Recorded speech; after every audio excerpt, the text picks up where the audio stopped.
I should begin by saying this is a true story, and as of writing this happened 6 months ago in mid-November of 2017. I was working at Chick-fil-A in my hometown in New Mexico. It's only a small town, with 5,000 people at the most, but that's enough background. It all started when I was called in to cover the night shift for a new employee who had not shown up for work. This was the third shift in a row, and my manager called me. I didn't mind going in because money is money, and I knew the other fellow employees I'd been friends with for a while were working, so I thought the time would go by pretty quick. Beyond them, there were 3 other staff members working as well, but I didn't know them very well. They'd only started in the last few months. I hadn't really worked up the courage to interact with them just yet. I'll assign them names for this story: Alex, Luke, and Eric. My 2 friends are Lucy and Sam. To be clear, Alex was the manager. That night in particular, things were a little strange. We didn't see anywhere near as many customers as we usually did, but I didn't mind. Maybe the workload would be a bit lighter that way, although the shift would be longer because of it. At around 11 o'clock, Luke and Alex walked out and went home, leaving Eric, Sam, Lucy, and myself to hold down the fort during the last hour of the night shift. Then, to our surprise, there was an influx of customers. In the span of 10 minutes, we'd served 20 customers, and it got a bit rushed. During the rush, Eric accidentally hurt himself, burning his hand on the grill. Lucy had to take him to the hospital, leaving me and Eric to finish serving the others, clean up, and close up at 12, when we were due to close. Apart from the influx of customers, everything went normally, except we were spread thin, and we had to stay behind an extra half hour to clean up after we had closed. Once we finished cleaning up, Eric left, and I closed things down for the night. I'd been working there for 2 years, so I guess Sam thought he could trust me to do it. Anyway, I locked the door and proceeded to walk to my car. But before I could even get to my car, I felt something hit me in the back of the head. The next thing I knew, I was waking up in a lounge chair. I tried to get up, but I couldn't move at all. The only thing I could compare that to was sleep paralysis. At this point, I was beginning to panic. 1,000 things ran through my head. Who did this? Why? Why can't I move? You know, the basics when you wake up in that kind of situation. I started to try and yell for help, but all that came out was an unintelligible mumble, kind of like someone speaking when they just had a stroke. It was at that point I heard a voice. Good, you woke up. My eyes darted to where the voice had come from. They were just outside of my range of vision, considering I couldn't even move my head or any muscle for that matter. By then, I was absolutely terrified. A million questions, a million thoughts rushed through my mind. Then, the person who had been talking walked out into the open. They were big. It was Eric, standing there with a surgical face mask. His eyes looked sinister, and he had a scalpel in his hand. I started to freak out. He proceeded to say, "Been wanting to do this for months." Without a second thought, he took the scalpel to my arm and started to slice, and it looked as if he had done it before. The pain was unbearable, but I couldn't move, just whimper. Then, thank God, sirens and lights. It was the police. Eric stood up with the knife, unsure of what was going on, and in seconds the police had kicked the door down. In a flash, with Eric unwilling to drop his scalpel, the police shot him. Not long after, the paramedics arrived. The police had managed to stop the bleeding and had realized he had drugged me, a substance to prevent me from running and possibly bleeding out too. Perhaps he wanted me to watch him remove the flesh from my own body. I would later find out the only reason I was alive was because Lucy and Sam had returned to the store and noticed my car was still there. They proceeded to watch the security footage to find out where I went, and they saw that I'd been struck in the head by Eric.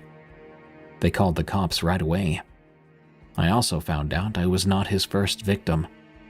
The person whose shift I had been covering was the first. He had missed his shifts because Eric had apparently killed him.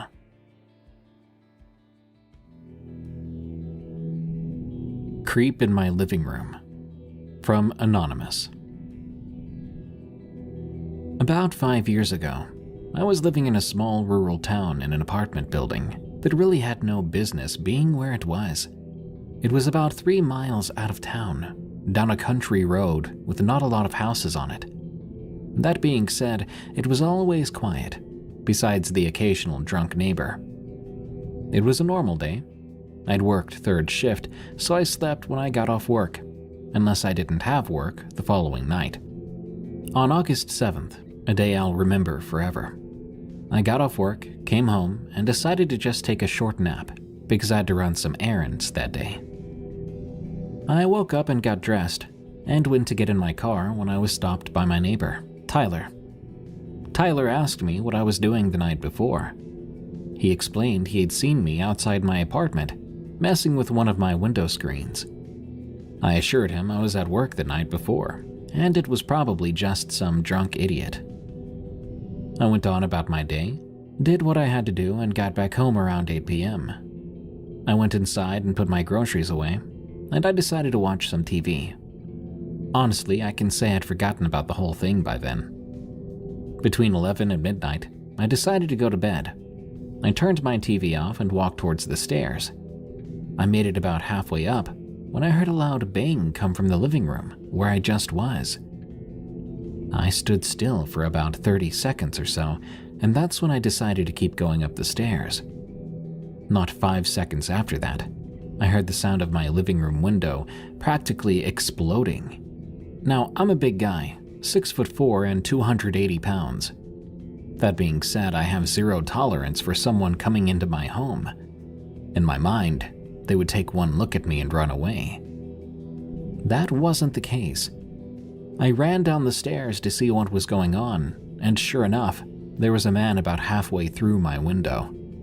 I froze simply because I'd heard stories 100 times like this, but now it was happening to me. He hit the floor, stood up, and we locked eyes. The only thing that came out of my mouth was, "Get the hell out of my house." He had other plans. We stood there for what felt like hours just staring at each other. He had this paralyzing smile on his face. That's when I noticed the knife in his hand. I said out loud, "You take one step towards me, I'll kill you." He stayed still and said back, "If you were at work tonight, this wouldn't have happened." Right then, I knew this man was going to kill me, or at least try. I turned, ran up the stairs, made it to my bedroom, and slammed the door. My door doesn't lock, unfortunately, but I decided I'd be safe in here with my Smith & Wesson .45 that stays on my nightstand beside me. I dialed 911, telling the dispatcher what was going on. I can still hear her response to this day. "If your bedroom door opens before officers get to your house, you're within your legal rights to protect yourself." So now in my mind, it's game time. I thought to myself, "Open that door. I dare you. You're done." I couldn't hear anything downstairs, so I sat there in silence. About 5 minutes went by and I hear the police arrive. I opened my window and yelled out. I didn't know if he was still downstairs or not. They told me to stay put until they got to me. I threw my keys out the window so they could enter. Then I heard my front door open, and the police yelled, "Drop the knife! Get on the ground!" I would say another 2 minutes went by, and an officer shouted that I was good to come out. I went downstairs as they were taking him to the car. The female officer told me that when they came in my front door, he was sitting in the living room on my couch, just not doing anything. That really freaked me out. What was he doing? Why was he in my house? I now live about 40 miles away and haven't had any problems since. but this event still gives me chills. I guess all I can say is to arm yourself. You never know what might happen. In the case of this guy, it seemed he knew when I worked and thought I was gone that day. But why he just waited downstairs with a knife, I guess I don't know. Maybe he wasn't coming to rob me. Maybe he wanted to break into my house, wait for me to get off work, and stab me. Mom's Ghost Story. From Anonymous. This is a story my mom told me and my siblings. My mom used to work in an office building as a janitor, along with several other employees. On this night, she agreed to work the late shift and cover for a friend. She usually worked in the mornings and was almost always done by midday. She was assigned the job of cleaning the top floor, after which she would work her way down until about halfway. Before my mom had taken that job, some of her coworkers, who had been there way before she had, told her that the 8th floor of the building was haunted by a ghost that was said to cry horribly at around 12 a.m., startled but not too fazed by it. My mom just thought it was her new coworkers trying to scare her. After all, she was new and had only been there for a couple of weeks. She'd also told me that each floor had a dial that controlled the lights, and you had to set it to a certain time, after which it would reset, and all the lights would turn off one by one. She usually took about an hour on each floor, after which she would continue on to the next. Once she had finished up on the 9th floor, she made her way down to the 8th floor. There, she set the timer for an hour and began to clean. About 55 minutes in, she told me that, all of a sudden, she heard one of the most horrific, spine-chilling screams she had ever heard in her life, coming from outside the hallways. It seemed to originate from one of the offices she was cleaning. Out of fear, she panicked, dropping all her things, and she ran for the elevator. From behind her, she could hear loud cries from a woman, something you would only imagine you'd hear in a horror film. As she desperately ran for the elevator, the lights she had set for an hour began to turn off one by one, leaving a trace of darkness behind. When she finally made it out, she made a phone call and quit the next day.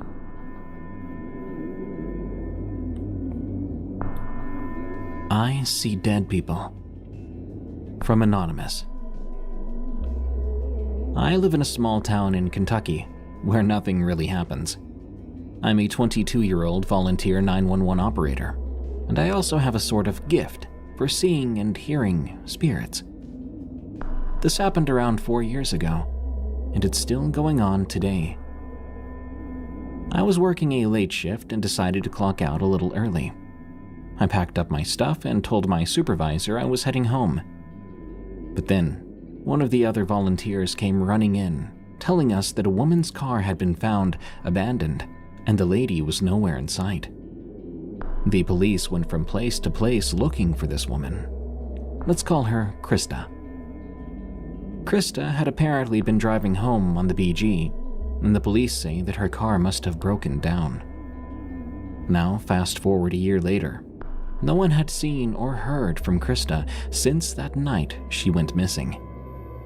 People in our town began to talk about how she must be dead, or maybe she ran away. The police did a full investigation and came up with nothing. Everyone suspected that her boyfriend Beau had something to do with her disappearance, but the police couldn't prove it. Now, all that happened about 4 or 5 years ago, and you're probably wondering what that has to do with me. Well, a few months back, I started to have these nightmares of a woman whose car broke down. She went to go look for help, but was abducted. Sound familiar? Well, it should, because at the time, I had no idea that Krista's car was broken down and that they believed she went to find help. I only knew that a woman's car was found on the side of the road. As time went on, the nightmares grew worse and worse. I kept having them, and each one had more and more details. The last one I had was of 2 men burying a body in the woods. I believe that Krista was murdered. and she's showing me where her killers buried her body. The Clown in the Elevator. From Alexis D. I now live in a big city after moving from a small town a few months ago. I attend college, and I'm working to get my bachelor's degree in criminal justice. I live with my mother and 2-year-old son in an old apartment building we just moved into. I thought the apartment building looked safe, but what happened to me about a week ago has changed my mind. I work the graveyard shift, going to work at 5:30 p.m. and usually getting off at 4 a.m. It was a couple of nights after Halloween, and my mom was at the apartment watching my son. A friend from work sometimes gives me a ride home, and he had just dropped me off. Being a young female and it being dark out in a big city is why he usually walks me to the door. I tell him thanks. Then I reach for my key because the entrance doors of my apartment building are usually locked after 10 p.m., and tenants are only allowed to get in after hours. As I unlocked the door, I noticed that the knob turned, and the door was already unlocked. Funny, I thought to myself. The entrance doors to this place are never open like that. As I walked in, I decided to take the elevator. I got inside and put my key into my purse. With my head down, putting my key back, I suddenly heard someone step into the elevator with me. I lifted my head, and I got startled big time. There stood a man in a full clown outfit. The outfit was blue with white stripes going up and down. He wore huge blue clown shoes, a blue curly clown wig, along with a red nose and blue and red makeup, forming a smile. However, he did not have an actual smile on his face. His expression was nothing but a deep, blank stare. The elevator doors closed, and I say good evening to him, being the nice person I was. Suddenly, his deep, blank stare turns into a sinister look. At me. As the elevator starts going up, I think to myself, what in the world is he doing in this building at this hour? Was someone having a party? But birthday parties usually don't go until 5 a.m., especially if it's a kid's birthday party, where clowns would often be present. I also noticed he was carrying a bag, which I didn't notice when he first stepped into the elevator. As he looked at me with that sinister look, he bent down to get something from that bag right when the elevator stopped at the 6th floor, the floor where my apartment was. The elevator doors open up, and I start stepping out, saying, "Have a nice morning," to him. As I say this, he looks up, and the sinister look turns into an even more sinister smile. He grabs something out of his bag and stands up. What he grabbed turned out to be a huge kitchen knife. I scream then, running from the elevator down the hallway, and I kid you not, this clown man chases me with that knife. I ran as fast as I could, being chased, the man laughing like a lunatic. Finally, I make it to my room and quickly grabbed my keys, opening the door, just as he reached me with the knife. I slam the door in his face and go straight to the phone to call 911. After I call the cops, I look out the peephole on my door, and I don't see anyone out there. My mom wakes up, and I tell her what happened and why I called the cops. When they arrive, the sinister clown is nowhere to be found in the building. The cops don't think I'm lying, though, because in the building right next to ours, a man had been spotted with the same kind of clown suit. He fit my description. A few nights ago, in the same neighborhood I live in, there was a murder in one of the houses. A woman was strangled to death, and a witness even said a clown was spotted in the area. Luckily, the police promised to patrol the area, and they continued to check the apartment building. So, creepy clown, please don't come near me again. Lady in the White Shorts. From M. Kintz. I live in Northwest Florida, and I work at the airport. I've been there for 20 years, primarily working the graveyard shift as a toll booth cashier. During the night, I use a handheld computer to enter letters and numbers from license plates for lost ticket purposes. Sometimes my manager assigns me to go to the garage for inventory, and I always feel uneasy about the fourth level. One night, as I was inputting information into my handheld, I looked up and noticed a woman standing near the edge of the garage. She was wearing a short-sleeved baby blue shirt and white shorts. She didn't move or look back, and her shoulder-length black hair framed her face. I couldn't help but wonder why she was wearing shorts when it was around 42 degrees outside. Nevertheless, I shrugged it off, continuing to enter in more license plates. A few seconds later, when I glanced up again, she was gone. I didn't hear any footsteps, and the sliding door that led into the lobby by the elevator didn't make its usual squeaking sound. I immediately informed my managers and coworkers about what I'd seen, but they looked at me as if I was crazy. Since then, whenever I go to the fourth level, I make sure to check my surroundings more attentively. This happened back in 2010. I was working in a hotel in a suburban area. Nice place. When I first started there, I was both a PT front desk clerk and a PT night auditor. For those of you not in hospitality, I closed the day out on the computers on the overnight shift. I had just been promoted to a day job and had a week left at the front desk before I was switching to my Monday through Friday gig, and it was just like any other night. At about 3 a.m., I received a phone call. The guy sounded my age, mid-20s, and attempted to strike up a conversation with me. I have to give my name when answering the phone, so he gets my name, of course, and starts asking me personal questions. Do you have a boyfriend? Would you want to go out for a drink, etc.? Which were harmless, but nevertheless I tell him I'm hanging up as I had a job to do. He wouldn't give me a name. Instead he said, "Why don't you call me John?" I hang up and finish my shift. The next night at about 3:30 a.m., I receive another phone call from John. He started off with asking me out for a drink again, to which I declined and hung up the phone. He called back about 5 times that night, each time getting more lewd in his comments and just tried to keep me talking. He ended his last call with the phrase, "I see you like singing karaoke. I love doing that. Let's go out together sometime." He found me on Twitter. I had just gone out for a few nights prior with my friends and posted about it. I asked him how he got my full name and he wouldn't tell me. I hung up again and he was done for that night. I deleted my Twitter and Foursquare pages, and when my boss came in at 7 a.m., I told him what had been going on. We told my GM and my security guard put it into his record. I only worked 2 overnights a week, luckily, but when I came back the next week, so did he. The phone calls started at around 3 a.m. and lasted for an hour or so, but this time was a little different.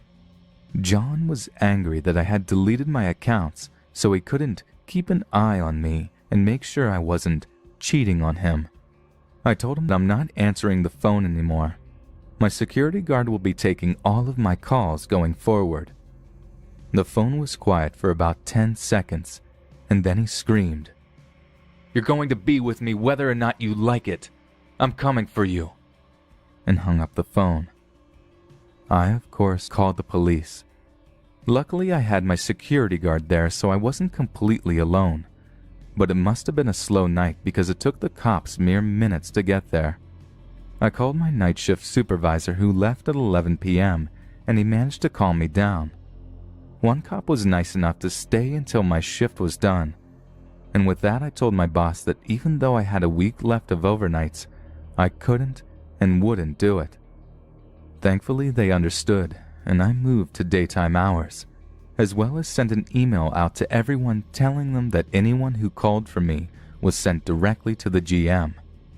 Thankfully, everything stopped after that, minus a few phone calls the security guy got for about a week. He told the guy that I had quit because of him, and the calls stopped. This happened in the fall of 1993 when I was 20 years old. In the interest of context, this was before I started college, and I was working in the material prep department of a plastics factory on the night shift. I was the only woman in the department, and my male coworkers were initially skeptical that I could handle the job. But I proved myself and earned their respect. It was hard work, but on the plus side, it also put me in the best shape of my life. It was also about this time that I dumped my abusive boyfriend. He was verbally, emotionally, and physically abusive, as well as an alcoholic. This fact, more than anything, is probably why I got myself into this situation in the first place.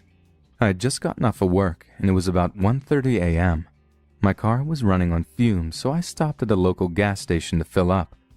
While I was pumping gas, a woman about my age approached me looking nervous and scared. She said that she had been at her boyfriend's house and they had a fight.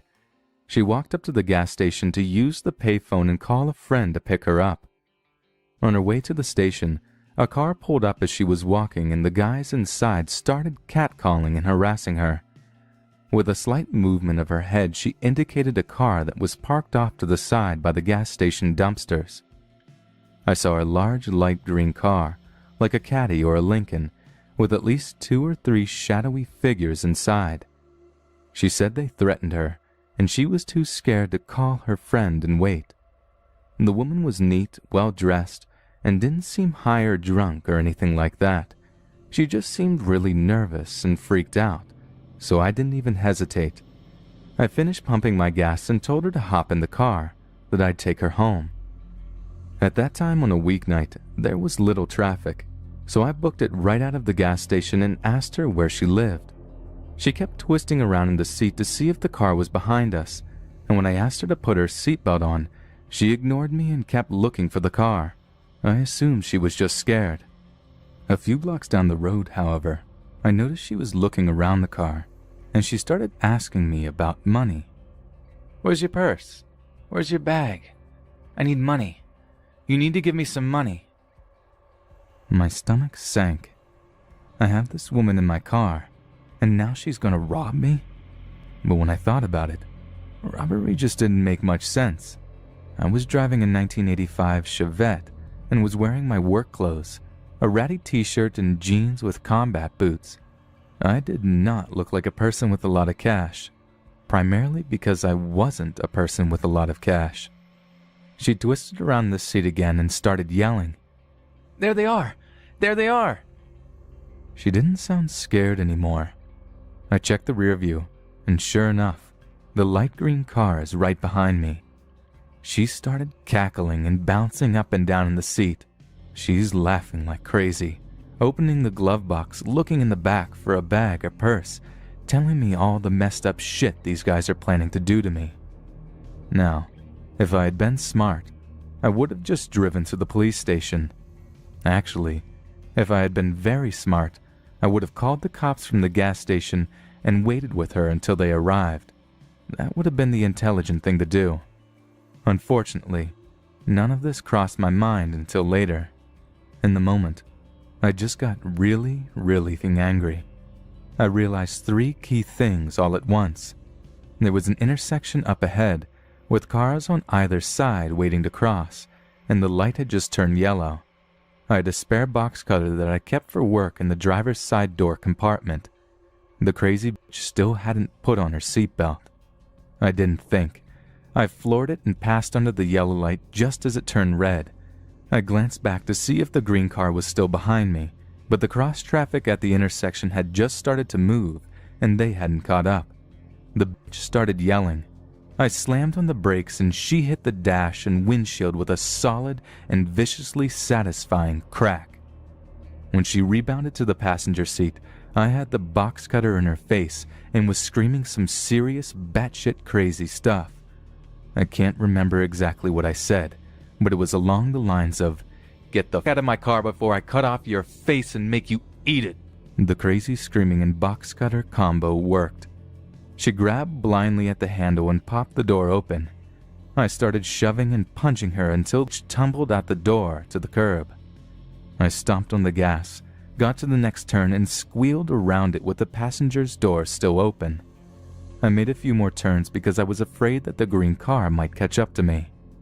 After a little while, I stopped to close the passenger door, and then I cut across town and got onto the highway to go home.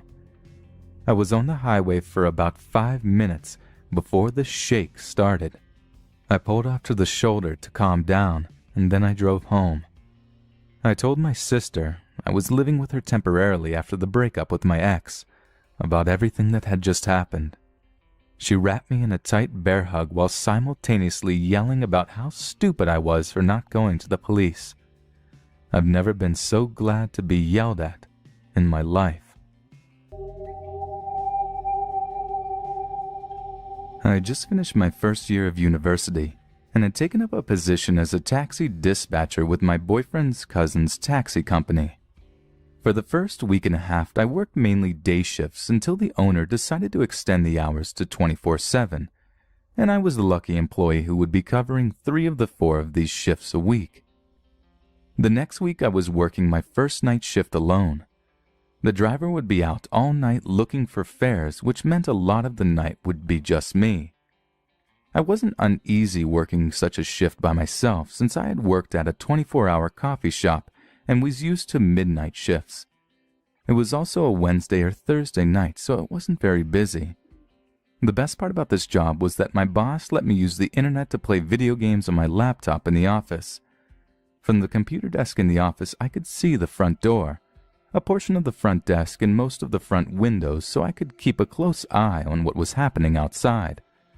Plus, the bell above the door always alerted me to a new customer, so I couldn't be caught off guard if I got too into my game. On this particular night, I was working with a taxi driver named Dave. Dave is about 6'3" and 300 pounds, plus he suffers from severe health problems, one of which made all of his movements slow and painful.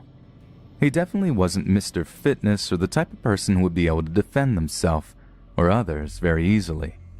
Sometime during the early hours of the morning, around 1:30 to 2 a.m., Dave gets a call to go pick up someone in a town about 15 minutes away. He gathered up his stuff and drove into the night, while I headed into the office and continued playing my video game. About 15 minutes later, I caught something over the top of my laptop. My mind froze. I could hear panting, and in the reflection of the window I could see someone sitting in one of the waiting chairs. I walked to the doorway that connects the front room with the office. Some guy with a massive rat tail had managed to ninja his way into the office and was now sitting in one of the chairs with his face buried in his hands, panting heavily. He was dirty, sweaty, and sounded like he had just run a marathon. Now, the rat tail should have tipped me off, but I found it more hilarious than frightening.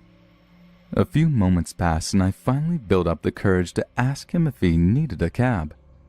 He didn't respond at first. I asked him again, and he looks up at me. I took a step back into the office. His face was scratched and covered in blood from the wound on the top of his head.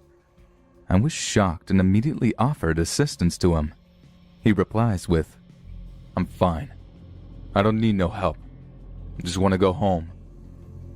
I asked him if he needed a cab and, if so, where he was going. He told me he lives about 20 minutes away and wants Dave to take him home. After that, shit started to get weird. I called over to Dave using the radio to tell him that there was a fare in the office and that he wanted a ride. He told me he'd be another 10 minutes or so. My hand was on the phone the entire time in case this guy made any sudden movements. Instead of going back into the office, I decided it was best to stay out front where there are 2 great big bay windows that make it easy to see what is happening inside the taxi office. I didn't feel as though he was a threat at all, but he seemed really angry at something, so I wanted to make sure that if something happened to me, people would be able to see it. So I walked out into the front room, and as I get closer to the gentleman, that's when I see it. He's not just bleeding from the head, but from the shoulder and knee. I asked him again if he's okay, then I offered to call an ambulance for him. Bad idea. "You don't need to be doing that," he told me. "It ain't like I killed nobody, right?" I never killed nobody. Don't go doing that. You don't need to call anyone. I just want to go home. I'm sorry. I just noticed that you're bleeding pretty badly and thought maybe you'd like someone to make sure you're okay, I replied. I didn't kill nobody. That asshole should have kept his mouth shut. He had what was coming to him. He shouldn't have said those things. But it ain't like I killed nobody. You don't need to call nobody. I just want to go home. Okay, I tell him. But you're bleeding. It ain't like I killed nobody, he replied. I swear I didn't kill nobody. Please don't call the cops. I don't need the cops. I just need to go home. I didn't kill anyone. Silence for a few minutes. He notices the phone clutched in my hand. I fell down, he blurted out. Pardon? I fell, he repeated. That's why I'm bleeding. I fell. It ain't like I killed nobody. He suddenly got up and started pacing. He was growing impatient for his cab, and I was scared. Blood was now on the chair and floor. I had the phone in my hand, and every once in a while he broke the silence with another string of incoherent babbling about how he had done nothing wrong because he hadn't killed anyone, and that I didn't need to call the cops because he was a good guy. Eventually Dave radios over that he's about 2 minutes away, and I breathe a sigh of relief. He pulled up out front. The man gets into the car and they drive off. Now I'm worried for Dave, so I call the cops. I reported what happened, and they followed the taxi cab to this guy's house where they arrested him. Turns out this guy had run away from a nearby bar after he had physically assaulted a fellow patron. To what extent, I never found out. He injured him with a sharp object, I assume a pocket knife or needle, took off running, fell and managed to find his way to the taxi office. During his time in the cab office, the police had been searching for him. So technically no, he didn't kill anyone, but he did assault and attempt to murder someone. I also found out that one of the other drivers, Steven, knew the guy from high school years ago. His name is Duke, which explains the rat tail, and he has a history of violence. He also has a history of coming home drunk and cracking his wife's skull open from time to time. Whether he had planned to that night, I couldn't say. But I'm just glad that the guy ended up in the drunk tank for the night. His wife was unharmed, and the guy who got stabbed apparently didn't die. At least, I assume he didn't, since I still see Duke every now and then walking the streets with his glorious rat tail, which means he didn't get arrested. But in all seriousness, I wish you guys could have seen this rat tail. That thing was impressive. It was winter 2012, and I was 18 or 19 at the time. I was working at a petrol station in an average-sized town in England. It was an okay job, good money for somebody who was at college at the time, and it was just a shame it was a weekend job. So while my friends were getting drunk and having fun, I was in a petrol station serving taxi drivers and the occasional drunk. It started off like any other night. Serve people, clean up, do stock, the average night shift work. Since it was winter, the night was really dark and you could only see faint outlines of people walking back and forth even with streetlights. The place where I worked was situated across the road from a pub and had an alley running beside it that led to a housing estate. Around 3 to 4 a.m. as I finished cleaning a set of shelves, I noticed a figure standing in the alley just out of the light, but just enough to hide his face, but you could make out his clothing. I initially brushed it off as somebody waiting for a taxi as it seemed harmless enough. I sat down in my chair behind the counter and looked at my phone and played some games for a bit. When I looked up, it was 5 a.m., and he was still there, waiting, watching me. To make my situation worse, after 5 there was hardly any traffic or passerbys. I had that guttural feeling that he had some harmful intent. I was safe, however, as I locked in till the morning. I stared back in a trance, trying to keep an eye on whatever he would do next. After a while, I needed to use the toilet, so I went and came back thinking that he might have walked off. But he didn't. He was still there. I then decided not to do my last job until my coworker came in to start their shift, as my last job was to take out the fire extinguishers and sand buckets. It got to be about 6 a.m. The figure faded back into the alley, and I didn't see him for the rest of the shift. When my coworker arrived, it was still dark, and I usually walked the 10 minutes back home, but I got a taxi home after that shift. I felt that the guy could be anywhere, still watching me. I told my coworkers and family members about my experience, and they said they personally haven't experienced anything like it and wouldn't like to either. I was very nervous when doing my shifts from then on, feeling like as soon as I let my guard down, he would strike, but thankfully nothing else happened after that. I quit the following summer to go to university. I worked at a gas station for a brief period of time almost 5 years ago. During that time, I worked overnight shifts. The city that the gas station was in, I would describe as pretty quiet and small. In the overnight hours, there would never be much business. I would be the only one working for most of my shift, and I'm kind of surprised that we were even open all night at all. The gas station was along a road not too far off the highway, so it would get some traffic. There weren't really any other businesses close by though. Probably 3 weeks after I started working there, I had gotten the hang of the routine. But still, I was always a little nervous working overnights. Being by myself in the gas station, not knowing if anybody who walked in there could be dangerous, was something I thought about far too much. But through the first couple of weeks that I had worked there, nothing too unusual happened. But that all changed one night. The time was probably 2, maybe 2:30 a.m. Things were very quiet. As I sat behind the counter, I saw a car pulling into the gas station from the road. The car drove past the 4 gas pumps that we had and started driving towards the parking spaces right out front. But it didn't park there. Instead, it turned and went to the side of the building. There were a couple of extra parking spaces there. Maybe 30 seconds later, I saw somebody. It was a man, and he was walking towards the door. He opened the front door and came inside. When he did, he walked straight towards me at the counter. The man then spoke, saying that there was a problem with the free air that we had. On the side of the building, in front of one of the parking spaces, we had free air that people could use to fill their tires. The guy said that his car had terrible air pressure in the tires, and he really needed it and asked me to help. I wanted to help the guy, but I really didn't know how to fix the machine if it was in fact broken. Beyond knowing how to use the machine, I didn't know much about it.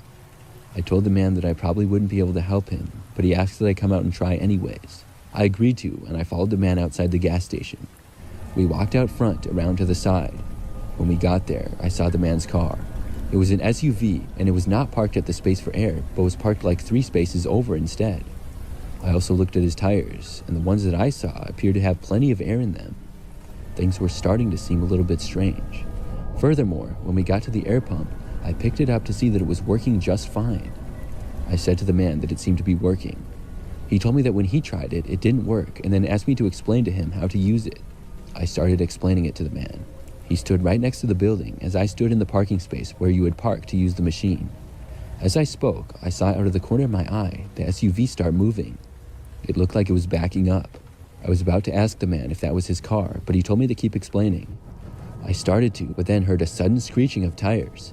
When I looked to the side, I saw the SUV headed straight towards me. I jumped out of the way and got to the sidewalk next to the building just before the car would have ran me over. The car ended up hitting the air pump and then quickly turning to the side. I saw it start to back up. I got up and ran for the gas station door. The other man who had been standing talking with me had already ran away around the building towards the back of it. I got inside the gas station and went to lock the doors immediately. The car outside drove around and then back to the side. I got to the doors, locked them, and then witnessed the car speeding out of the parking lot and back onto the road. I kept the store closed for a while with the doors locked. Nobody tried to go in during that time though. I made a call to the police, who came out a short time later and took down all of the information that I could give them. We did have a few security cameras. Unfortunately, none of them were angled to show that side of the building.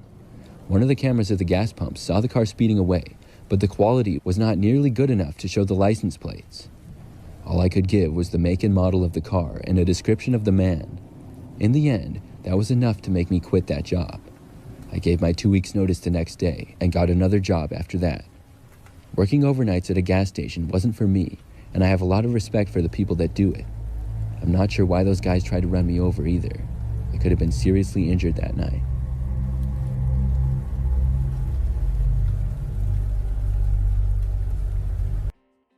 When I was around 22 years old, I had a scary encounter while staying at a hotel for a job. Around 2010, I was working for a traveling photography group that took church directory photos. Each photographer drove separately from all over the place. So I was in Harlan, Iowa at the time. I was staying at a hotel along with other photographers who joined me. I believe there were 4 of us, 2 guys, a girl, and myself. One morning, I went down to breakfast and was watching TV in the hotel breakfast area. Someone was also down there nearby. A guy. When he looked at me, I said, "Good morning," as I do whenever I go, just to be friendly.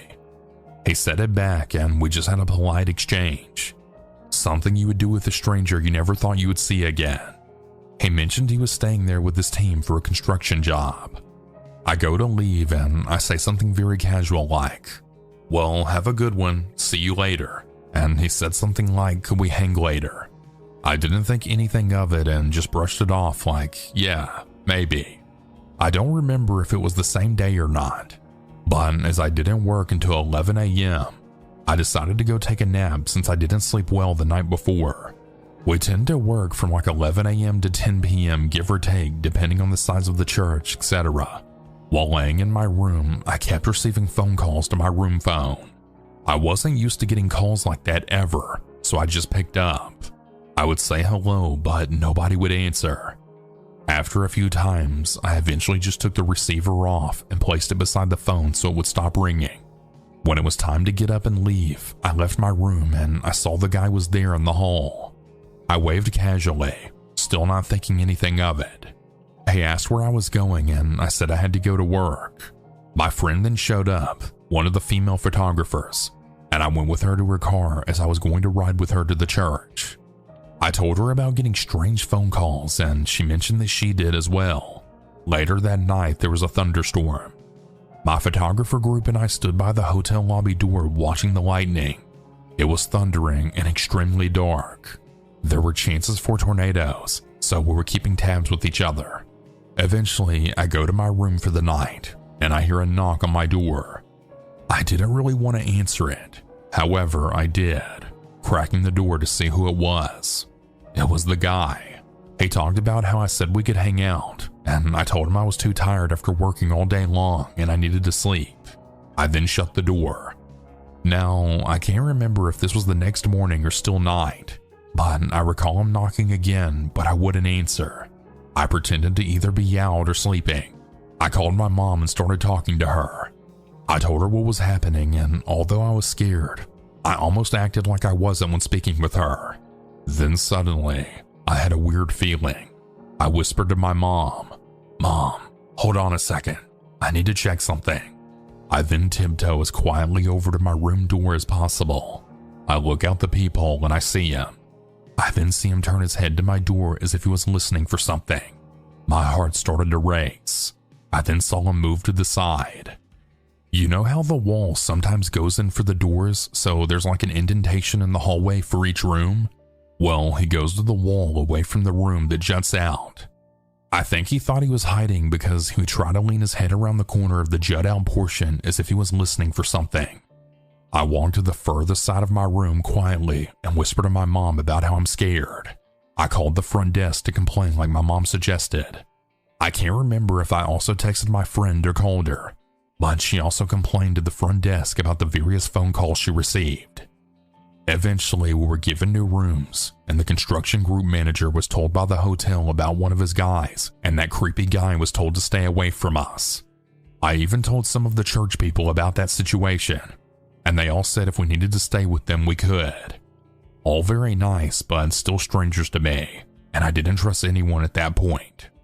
I'm not sure what happened to him, as I didn't see him after that. I was a little jealous of my friend because she ended up with a hot tub in her room, and I didn't, but it was fine. However, after that, I was way more aware and careful with who I talked to and what I said.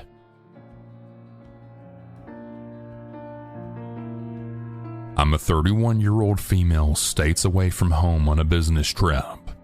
About an hour ago, around 8:30 p.m. here, I had just gotten back to my room from a work dinner. I heard shuffling in the hallway and peeked out of the peephole. I saw a figure seemingly outside the room to the left of mine, looking outward.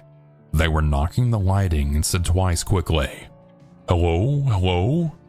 Then it sounded like the door opened and closed. I was like, okay, they must have forgotten what room they were in or something and someone let them in. I walk back to the main part of my room and I hear shuffling again. I look out again and see a figure. Can't really make out what the person looks like, but I see them on the other side of my room this time. And again hear light knocking and, "Hello, hello?" Now I'm starting to get a weird spidery sense of like, what the hell's going on here? I see the figure leave and think, okay, that was really weird. Then I again start hearing shuffling. I start walking toward the hotel room door and hear a light knock on what sounds to be my room door yet again, and I hear, "Hello, hello?" And immediately after someone attempts to open my door. Thank God I had the cross latch pulled over, not the deadbolt though. My heart stopped as I stood there and watched the door hit the latch and fall back shut. I called the front desk and informed them that someone had just tried entering my room and I'm not staying with anyone. The front desk attendant just replied back with, "That's really strange. I don't have any housekeeping up there." To which I replied, "Okay, well, that's very concerning. Can you please send someone up to check around?" The attendant then replied, "Well, there's no manager on duty." To which I asked if I should call the police instead because I was very worried, as I then started to cry a bit. She then replied that I should definitely do what I thought I needed to do. I hung up and cried for a bit, not really sure what to do. I didn't want to ask for another room because I'm too scared to leave now. 10 minutes later, the hotel phone starts ringing. I was honestly feeling really scared to answer, but I did. It was the front desk attendant, and she said the police were going to be coming to my room, and she didn't want me to panic when I heard someone knock on my door. I said okay and hung up. I just sat there and thought, how do I know if this is legit? Whoever tried to access my room had a key, otherwise how else would the door have actually opened? A few minutes later, as expected, I heard a knock. I looked out the peephole and saw 2 male officers. I didn't ask to see their IDs, which in hindsight probably would have been the smart thing to do, but I was so shaken up and not really thinking. I opened the door and they asked what was going on. I told them all that I explained above. They said it was good that I had the cross latch pulled over because the door would open if not. I then responded, "It's a hotel. What do you mean? What's the point of the access card then?" And wiggled the handle. We were in the hallway talking with my door open just for context. Then they took a pause and were like, "Oh, it automatically locks?" Again, I'm like, yeah, it's a hotel." So then they had me shut the door and open it with the key to test it. Sure enough, it didn't open without the access card. They then said that it was probably housekeeping. I then responded that the front desk attendant told me there was no housekeeping up there when I called. Plus it was 8:30 p.m. Why would housekeeping be coming by at that time unless I had requested someone to come by? Plus, I noticed housekeeping had already been done during the day because my trash was emptied and the dirty towel was gone. They immediately told me that they thought it was housekeeping and not to worry, but if anything else happened or I felt unsafe to call them. They also said that if I wanted to change rooms, they were sure the hotel would accommodate this. I said okay while crying, and they left. Now I'm sitting in my room crying, laying under the covers of my clothes. I'm sure I won't sleep tonight. I'm also too afraid to change rooms because I don't want to leave this room. I have the cross latch pulled over and the deadbolt locked. I mean, I think I'm safe. Am I being paranoid? Was it probably really just housekeeping? Should I be doing something different? Update. I'm home safe and promptly came down with a nasty bug, slowly crawling out of it. I'm really glad that I followed my gut and reacted the way I did to do what I could to stay safe. I was able to speak with the manager the next day when she came in at 11 a.m. Unfortunately, the response from her was really disappointing, just like the night shift front desk clerk and the morning shift front desk clerks when I checked out.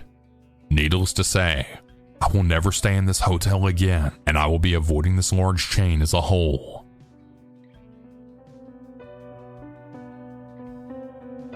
So this happened about 7 months ago. I was visiting San Diego for job interviews and staying in my favorite hotel in Sorrento Mesa. For a background, I'm a 40-year-old man and a pretty big guy. I'm 6'1" and a former strip club bouncer. Now, on to the weirdness. On my third night, I was up pretty late after hanging out with some old friends after my interviews. I got back to the hotel around 2 a.m. with some Sonny's Donuts. After eating a few, drinking a few more, and watching South Park post-COVID, I decided to have a smoke before going to bed. This made it now around 3 a.m. So I go downstairs, walk out front to the smoking area by the fountain, but there's another couple who are also staying at the hotel already there.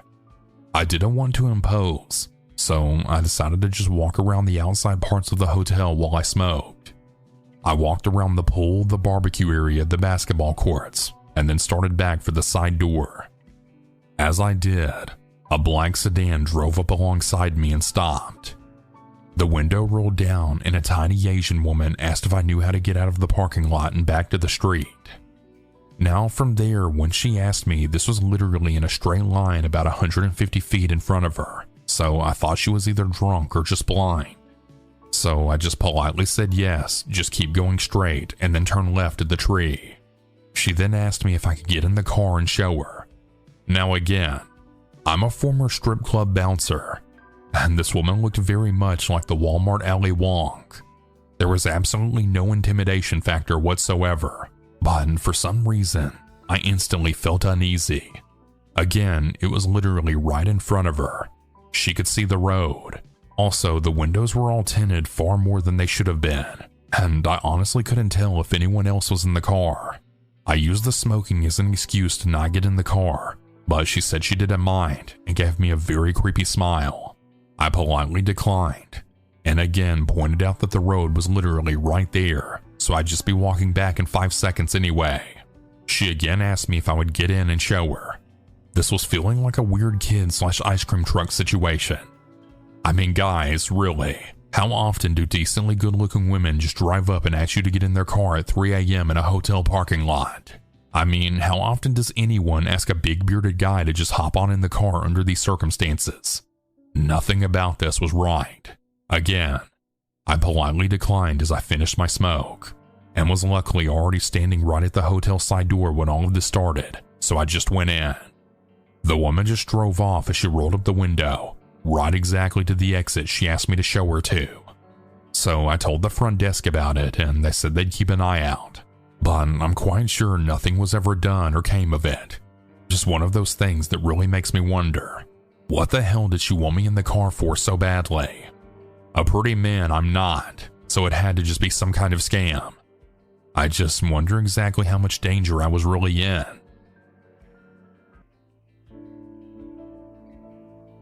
When I first moved to New York City, I thought the hardest part would be finding an apartment.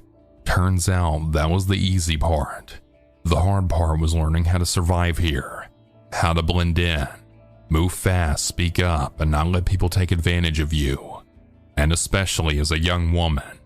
I'm 23 years old and I had started working at the Madison Hotel 3 months ago. It's a medium-sized place tucked in between office buildings and coffee shops in Midtown. Not fancy, but not cheap either. It gets a lot of business travelers, tourists, and sometimes people who look like they have money but don't act like it.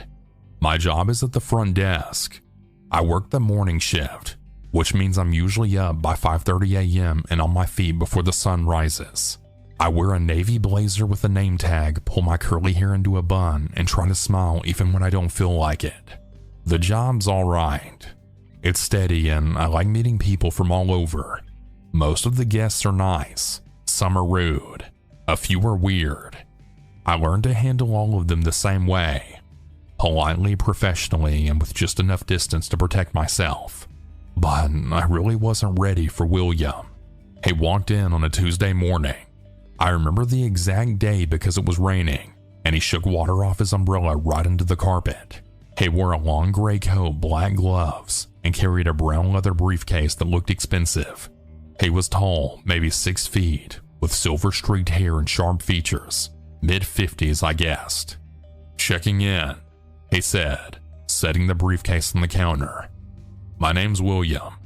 I found his reservation. 3 nights, king bed, breakfast included. Welcome to the Madison, Mr. William. You're in room 914, I said. Elevators are to your right. He didn't leave right away. You're new here, he said. I blinked. I am. I just started recently. You're doing great, he said, smiling. It's nice to see a friendly face in this city. I thanked him and went back to typing. He finally took his keycard and walked away. That should have been it, but he came back down later that day asking for recommendations. Restaurants, museums, places to escape the noise. I gave him a few suggestions. Again, he lingered. The next morning, he brought me a coffee. I thought you might need this, he said. I was surprised. Guests didn't usually do that. I thanked him, though something about it made me uncomfortable. Still, I didn't want to be rude. Each day after that, he found a reason to come to the desk. Sometimes he asked about the weather. Sometimes he just made small talk. He always tried to turn it personal. You from here? Got a boyfriend? What do you do when you're not behind the desk? I kept my answer short. He didn't take the hint. By the 3rd day, he was waiting in the lobby in the mornings before his meetings. He would be reading a paper, watching people, and watching me. I really like watching people, he once told me. You can learn so much about them just by observing. I smiled tight-lipped. Is that so? Sure, he said, sipping his coffee. I've already learned a lot about you, Jessica. That made my stomach twist. I told my coworker Maria. She wrinkled her nose. That's not normal, she said. Please be careful. When William checked out the 4th day, I breathed easier. He came to the desk, suitcase rolling behind him. I'll be back soon, he said. I hoped he was just being polite. I was wrong. 2 days later, he returned. He wasn't a guest this time. Just walked in and stood at the counter. Hi again, he said. Miss me? I blinked. Can I help you with something? I just wanted to say hello, he said, grinning. I was nearby. Thought I'd stop in. I forced a smile. Sir, I'm working right now. He then leaned in slightly. You don't seem happy to see me, he said. I'm just busy, I told him. He left but came back the next day, then 2 days after that, sometimes to just sit in the lobby. Other times he brought gifts, tea, a notebook, a scarf. I never accepted them, but he'd leave them on the desk and walk away. I stopped being polite. I started avoiding eye contact. He noticed. One afternoon, I caught him waiting outside. I left through the side door, heart pounding. That night, I couldn't sleep. I kept checking the hallway through the peephole in my apartment. It got worse. One Saturday, I saw him on the platform at my train station. He didn't say anything, just stood there at the other end, watching me. I rode 3 extra stops and walked home on a different day. The next day, I had told my manager, David. He was concerned but unsure of what to do. He's not a guest here anymore, he said. We could ask him to leave if he shows up again, but unless he threatens you. He paused. I felt helpless, so I started documenting everything. Dates, times, what he said, where I saw him. I kept the gifts as evidence. The final straw came on a Wednesday afternoon. I was working the desk and William walked in like he owned the place. Jessica, we need to talk, he said. I stood up. No, we don't. You need to leave. He stepped closer. I care about you. I think you feel the same. My hands were shaking. I picked up the phone and dialed NYPD. I then told him, you need to leave now. He stared at me, stunned. Then he laughed. You're overreacting.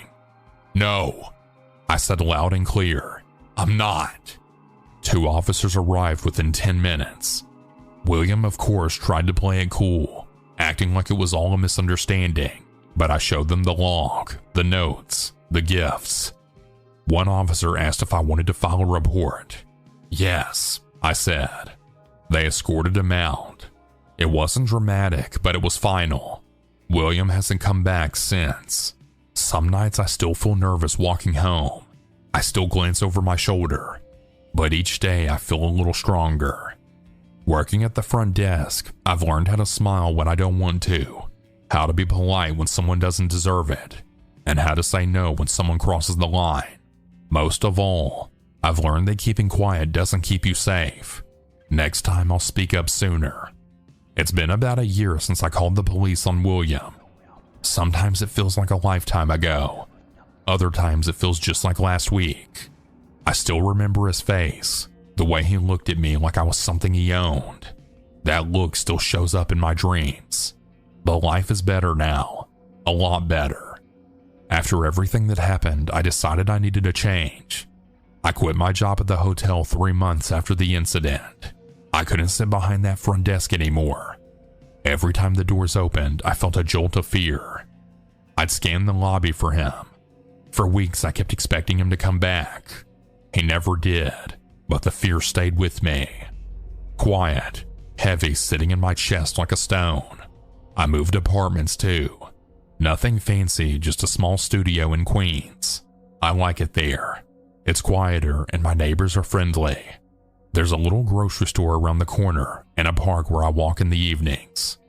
It's really peaceful in a way Manhattan never was. I started seeing a therapist after I moved. At first, I didn't really want to go. I didn't think I needed it. But talking to someone really helped.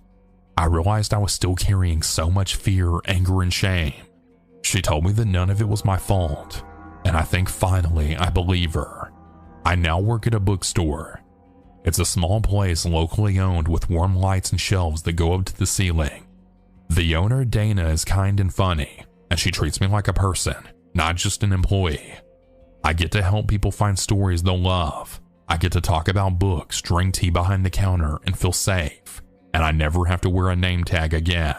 Sometimes I think about who I was back then. The girl behind the front desk trying to stay polite, trying to not cause trouble. I really wish I could go back and tell her that it's really okay to speak up. It's okay to protect yourself. That being nice to someone doesn't mean you owe them anything. I still check over my shoulder when I walk home. I keep my phone in my hand. I double lock my door every night. That part of me might never go away. I've accepted that. But I'm not scared all the time now. I'm stronger.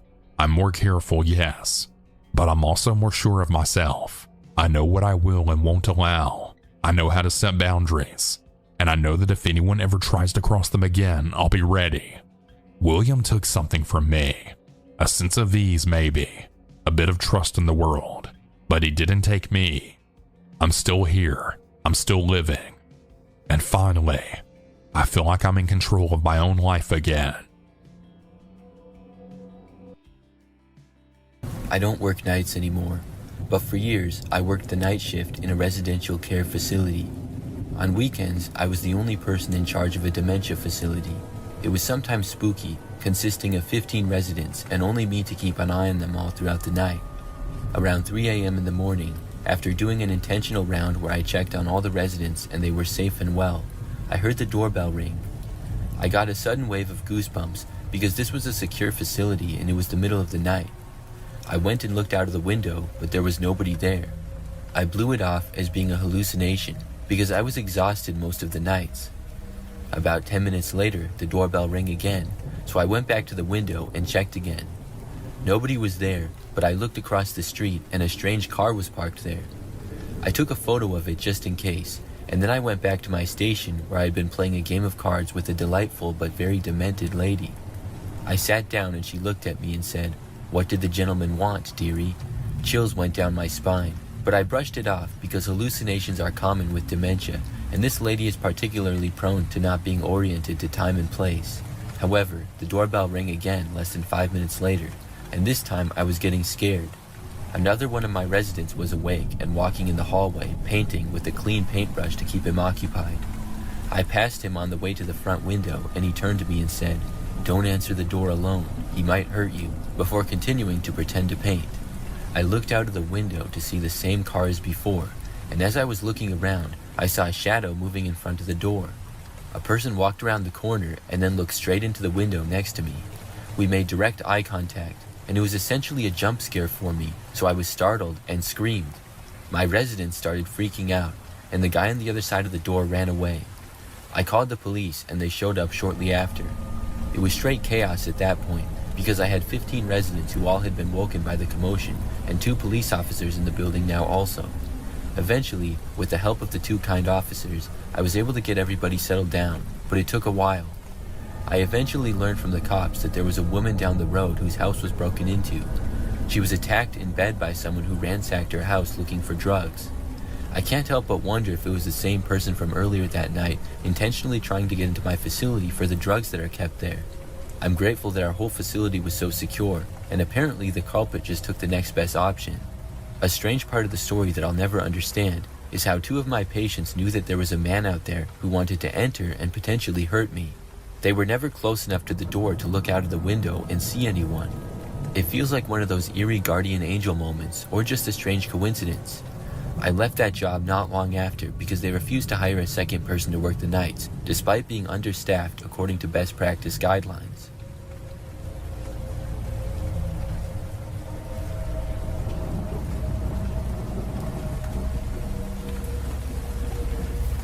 I worked at a water treatment plant on the graveyard shift.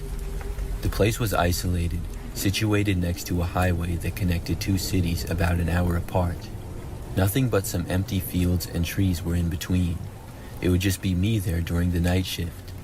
My job and why I had to be there was to check the levels, adjust equipment every now and then, and basically just make sure that everything was working and it wasn't going to blow up. During my shift, I would be inside an 8-foot-tall barbed wire fence which was locked, but the access door to the rest of the facility were always open.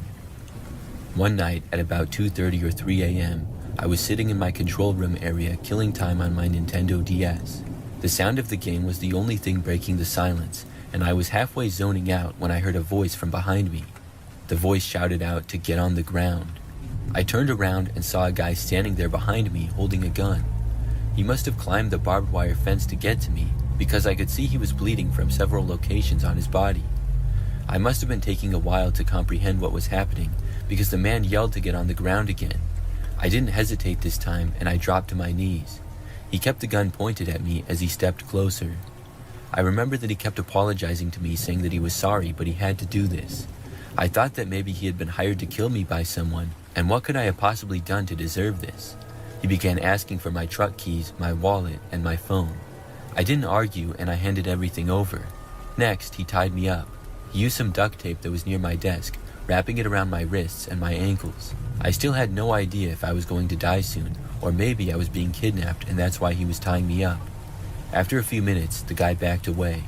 He apologized again, and then he turned and walked out of the room. I heard the sound of my truck starting up, and then the tires crunching the gravel as he drove away.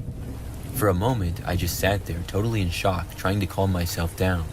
The duct tape wrapped around my wrists and ankles wasn't the greatest, and I was able to free myself after a while.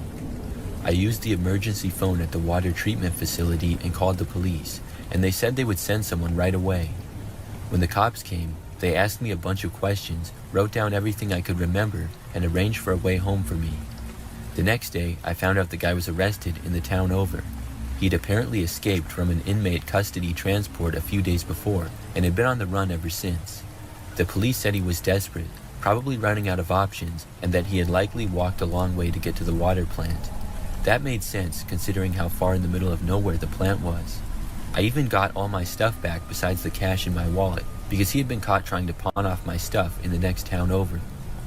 I think about that night often, and have had to go to some therapy for it. The man was obviously desperate, and maybe he had thought about killing me, since it would likely have given him more time to escape, as the cops would have been called much later. There have been some other strange occurrences that happened while I was working the night shift job, but this one was easily the scariest thing that I ever experienced there.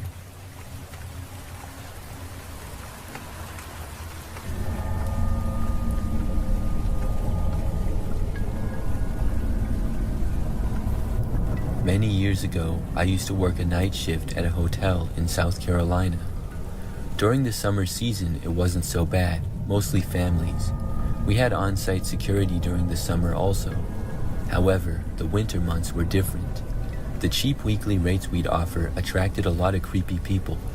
The idea was to make money in the off-season by renting to what is known as snowbirds, older retired people who come to the beach for a month or so through the winter. It did not always work out that way though.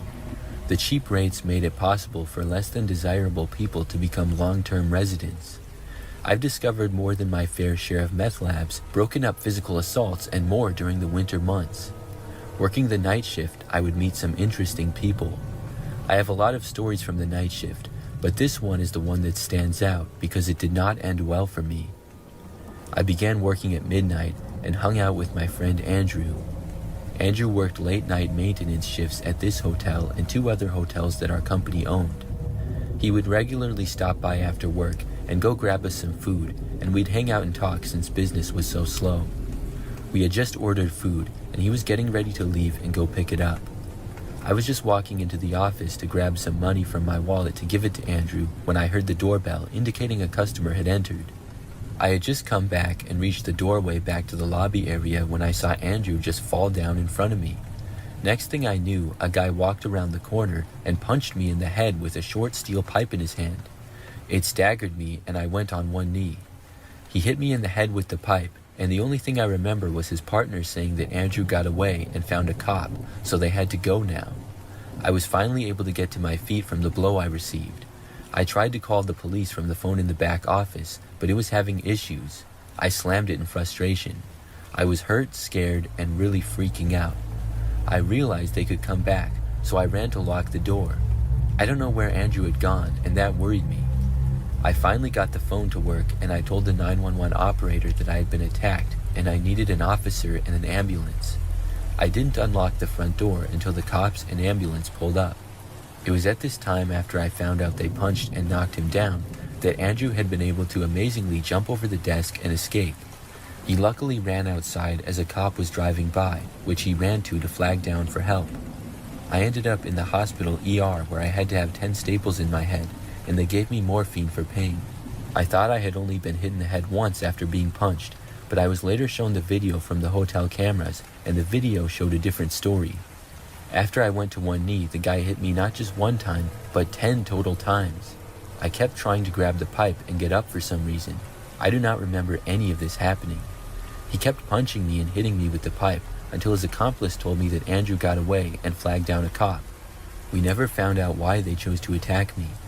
The police thought it might be a failed robbery attempt due to Andrew getting away and me not just going down. The only other explanation I could think of was someone was getting revenge on me for one of the many incidents I had to deal with while working the night shift. For example, maybe someone was getting back at me for a physical assault that I broke up in a room, or the meth labs I had discovered. Once I recovered, I came back to work the night shift for a bit, but I had PTSD and was very nervous it might happen again, so I ended up finding a different job. They never caught the guys who did it as far as I know.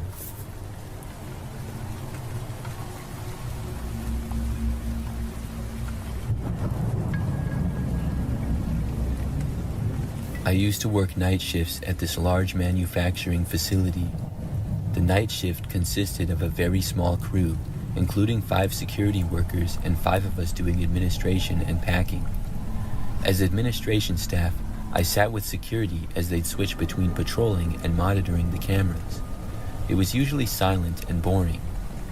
One night near Halloween, I was halfway into my shift on my lunch hour break. It was chilly, and I went to my car to grab my bigger jacket and have a smoke break. I was right outside the back door where this fence is closest to the building. It's maybe 10 yards off the back door. The only light was motion activated, and I had to keep making grand arm movements to keep it on. It's all grass and shadows up to the fence, and the light doesn't really hit that far. I was watching videos on my phone, and the light went out from a lack of motion. I sat in the dark a bit, sipping my coffee and finishing my cigarette. As I was finishing, I reached up and waved to activate the light to find the ashtray, but as the light flickered on, I heard a noise on the fence across from me. We do get some animals out there, and they could get startled, but as I stood up, I heard the fence keep slightly jiggling. When I looked up, I didn't see much. The light didn't really illuminate much outside its circle on the ground. My first thought was to say hello, which I did in a questioning tone. When I spoke, the sound stopped for a moment. I squinted into the darkness trying to adjust, but it was hard with the light on. However, once the light turned off again, the light from the moon had a little bit more effect lighting up the area. The fence started jiggling again. As my eyes adjusted better, I saw movement. It looked like a person opposite me at the fence fidgeting with the links. I thought this must be a kid just trying to spook us. Maybe they were going to break in and explore, which some kids had done before without knowing the building never closed. But it wasn't common, and this was one person, alone. I was worried, so I radioed to desk security with my walkie-talkie. I informed security that we had a visitor outside the fence on the north end of the building. I've seen the monitors of camera feed, and I know this area is totally covered by cameras. They would be able to check the fence clearly. My walkie beeped back, and the security guy said, "We aren't reading any movement at the fence. Is it in the tree line?" I responded back no, and they were fiddling with the fence right in front of me. The next events all happened so fast. Security didn't even have the chance to reply to me when from the fence, I heard this massively louder thrash of the lynx, and all I saw was a figure full-on sprinting at me. I spilled my coffee all over as I rushed back inside the building. I pushed myself inside and held the knob in place, trying to keep the deadbolt in place. The knob was flicking down hard against my hold. I could hear and feel something moving against the opposite side of the door. By the time security got down to me, I had the deadbolt in place, and the knob of the door was still now. I didn't understand why the security workers weren't taking me seriously while I explained the story, until I saw the playback from the cameras. It was just me outside. There was nothing there. I immediately thought this was a big prank on me, but everyone else genuinely thought that I was the one fooling them. Upon watching the footage a second time more closely, however, we noticed the way the door handle kept moving even when I removed my hand from it. Both the inside camera and outside caught it. We also noticed right before I panicked and turned to run inside, the fence made a slight jolt as if it was pushed. There were no holes in the fence or any kind of cuts made where somebody could squeeze through. There were no creepy shadows or unexplained wisps of smoke or light or movement besides those. Nobody there wanted to admit anything happened to me. Everyone came up with logical explanations like it was tricks of the moonlight, an overactive imagination, or too much coffee. I didn't want to argue about it. They already thought that I was being weird about it. I went about finishing my shift, but nobody used the back door again that night, and it remained locked. The longest employed security employee was finishing up his shift at the desk with me in the office that night. A few minutes before clocking out, he cleared his throat and told me, "I never really liked that north end. It feels like someone's eyes are always on me." It's honestly the most he's ever said to me in the years plus I worked there, the most I ever heard him say. I felt like the statement held even more weight from that alone. I worked there another 7 months and never had another incident. I never actually went out there again though. I stopped smoking, took my breaks out in the lobby, or wasted time chatting with coworkers. I made any excuse not to go out by that door again. I've never before or since had any moments where I felt like my imagination got the better of me, and I truly believe that wasn't the case here. I keep thinking back to that door handle jerking down when I was not touching it anymore.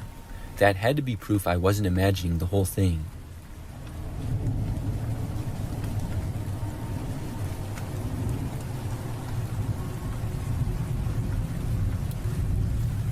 I worked overnight at a Subway inside a 24-hour truck stop, which wasn't the most glamorous job, but it kept the bills paid. Most of the time, it was quiet, especially after the regular truckers had eaten and left for the night.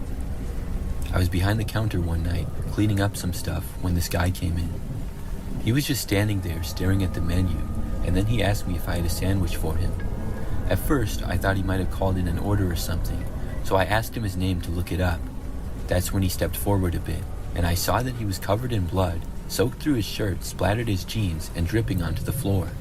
It was dark in the store, and I didn't realize how bad it was until I saw the red. It wasn't a little bit either. He was really covered in it. I froze for a second, and then he told me that I didn't need to know his name and to just make him a sandwich. I didn't want the guy to panic, so I tried to stay calm and think of the best way to notify someone. While making his sandwich, I thought of an excuse to go to the back of the store, saying that I needed to get more lettuce since the bin was almost done. I signaled to my other coworker who was relaxing in the back before her shift started to go get the off-duty state trooper who worked security around that time. A few minutes later, I saw the trooper finally coming into the store as I was finishing up with the man's sandwich. The trooper saw the trail of blood on the floor and the guy's stare, and it was obvious that something was seriously wrong. He must have had years of experience with things like this, because he moved in slow and steady, pretending he was just there for a sandwich, and got close. But the second he got close, the guy tensed up like he was about to bolt. The trooper stepped forward and grabbed him as the guy tried to pull away, but the trooper was faster. The man covered in blood was arrested and then questioned. The guy had been stabbed, but he didn't even know how bad it was because he was in shock. Apparently, he'd stabbed someone to death earlier that night, and the shock he had made him so disoriented he didn't even realize how badly he was bleeding. He'd been driving around, gassing up his car at the pump just a few feet away, and getting food to go on the run. He was just some guy who walked in wanting a sandwich, acting like it was no big deal while covered in blood after a murder. It was a chilling experience for me having to deal with something like that while working a night shift job.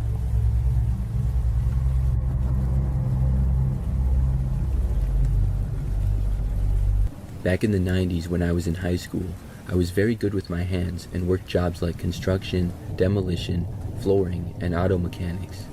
One of the jobs I did was working for a guy doing remodeling projects, like at restaurants, bars, retail shops, and typical commercial projects. I went to school during the day, of course, and would sometimes work after school or weekends. For the guy I worked for, it wasn't uncommon for him to leave me alone at a site and have a list of things for me to do alone, mostly demolition work. He picked me up one Saturday morning as I didn't have a car or license yet, so he would pick me up and drive me to sites for work and then leave me alone there.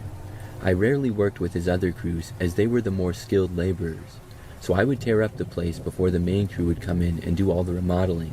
Here's the part that was my major downfall to this story. I didn't pay attention to where we were going. I was too busy talking to him, and I think we were talking about cars or something. It took a long time to get to the site, and as we drove up, it was in the middle of nowhere in the Mojave Desert. I knew we left the highway and went down a few other 2-lane highways for a long distance, but I had no idea where we were. I had a big jug of water with me because the water to the house I would be working at was off. When we pulled up to the house, I pulled all my tools out of the truck before he left, and he then drove to another site that he would be working on.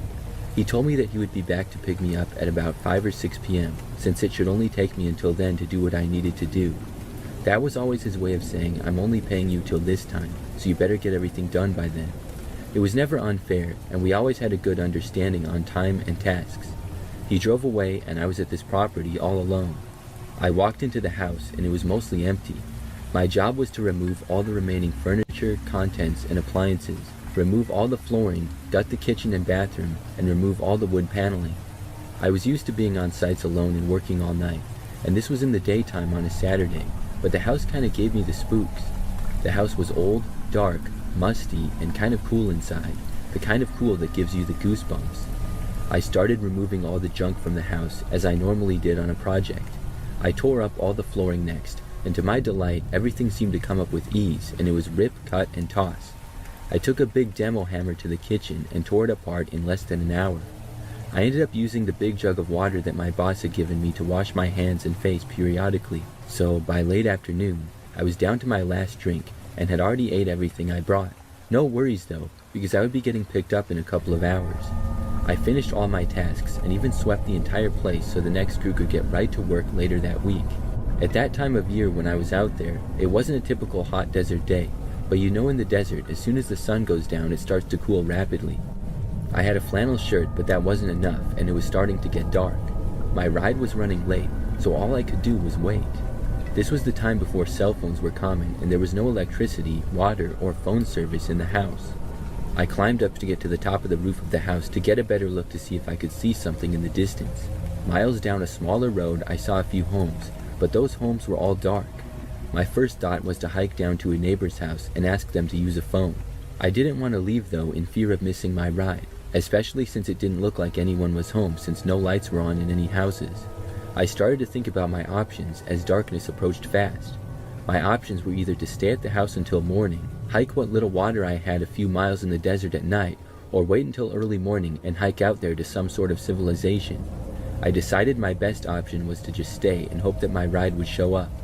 It also suddenly occurred to me that no one knew where I was except my boss. I don't know if he told anyone else where I was either. My family wouldn't miss me until maybe Sunday night because they knew me and how much I would work, and they never worried about me not coming home. As full darkness was all around me, I didn't have a flashlight or any way to make a fire, but luckily the moonlight was bright. It was getting cold outside, so I went back inside the empty, creepy house that somehow seemed even more creepy when mostly empty. At about 8 p.m., the batteries on my radio, which was my only source of a little light and noise, started to die. I grabbed an old wooden chair and just sat in the living room of this house doing absolutely nothing except waiting. I started to hear the wind and odd noises, which I assumed were animals in the distance. I started to shiver from the cold, and my mind might have started to play tricks on me. I saw shadows moving outside and inside the house. I also started to hear someone talking, like whispers or something. I was sure I was going crazy and got up from my chair and yelled out hello, and just as I did, I heard something fall on the other side of the house. I had enough of this creepy house, so I went to go outside again. At least in the moonlight I could see better. Off in the distance I heard noises and saw movement, but couldn't make out anything. I had a pile of tools by the edge of the house ready for when my boss picked me up, so I ran over there and grabbed a heavy pry bar. I was ready to defend myself for whoever was out there. I had to keep moving, because my undershirt and flannel shirt were not enough to keep me warm. The wind was also starting to pick up, and as far as I could see, there was no lights around me. I didn't want to try to make it up on the house again out of fear of falling in the dark, but I got up on top of the gate just to try to gain a little bit of height to see if I could see some house lights nearby or car lights. My mind went to the stories that circled around at the time, about people who would come up to the Mojave Desert and bury bodies, how there were evil groups out here, and how people would go missing for no reason. Every noise had me on edge, and every shadow had my heart pounding. I knew no one was in the house, but I was sure I could hear noises from inside. I huddled up on the front porch for warmth, looking in the living room window, expecting to see someone at any moment.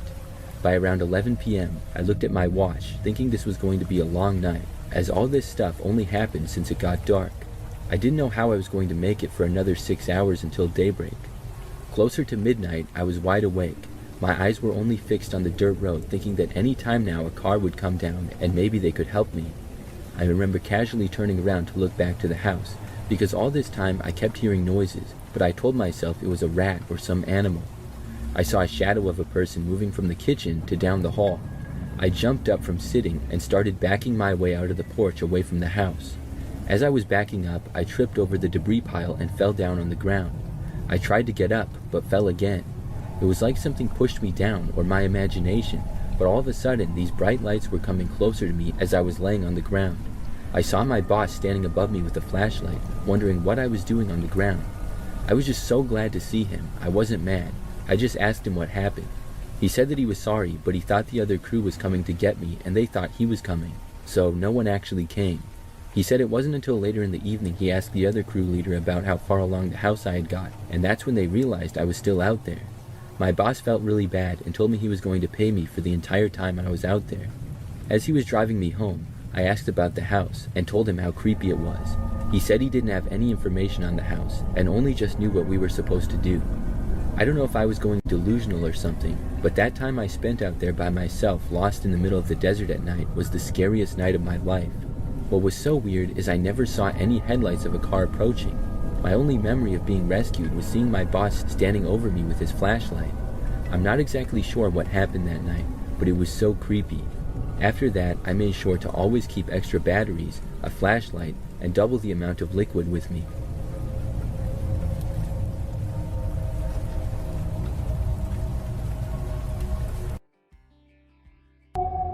Back in 2007, I started a tech job with an IP-DT1 long-distance company.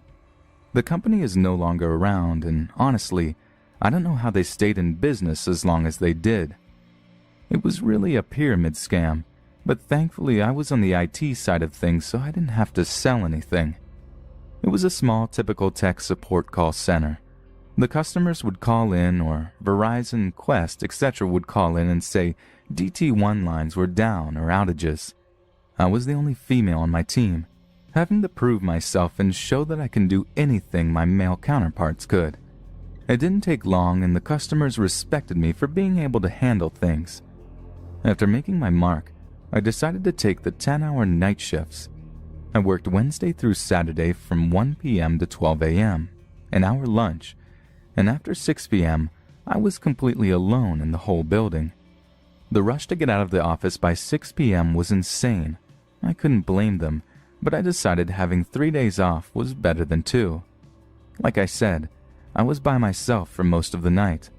I would have to keep an eye on emails and make sure I answered calls. It was a very slow shift. I would get a lot of video game, reading, schoolwork, and writing done during this time, but sometimes I would just wander the building, walk around just to get away from my desk for a time. I would have the VoIP phone system connected to my cell phone so no calls would be missed. This allowed me to go get a soda, go get food, and so on. One time while I was up away from my desk, I was going down to the lunchroom to grab a soda. The vending machine was on the basement floor. The basement had a wall of windows and one set of security doors. Same for the main entrance, only there was one camera facing that door. But nothing else to really make you feel very safe. I didn't like going to the basement much because the back of the building faced an acre of dark woods. There was a walking path to the woods, but for some reason they didn't install lights for the walking path. Never really sure why that was, but it didn't help the creepy factor. Sometimes I would see animals run past, but other times I felt like someone was watching me. I always tried my best to make it fast when getting a soda or snack, but sometimes it didn't feel fast enough. So, one night I was making my way down to the basement of the building to get a soda. It was a slow, dragging night, and I needed a little caffeine for a pick-me-up. I counted my money as I walked to make sure I had enough to get in and out quick.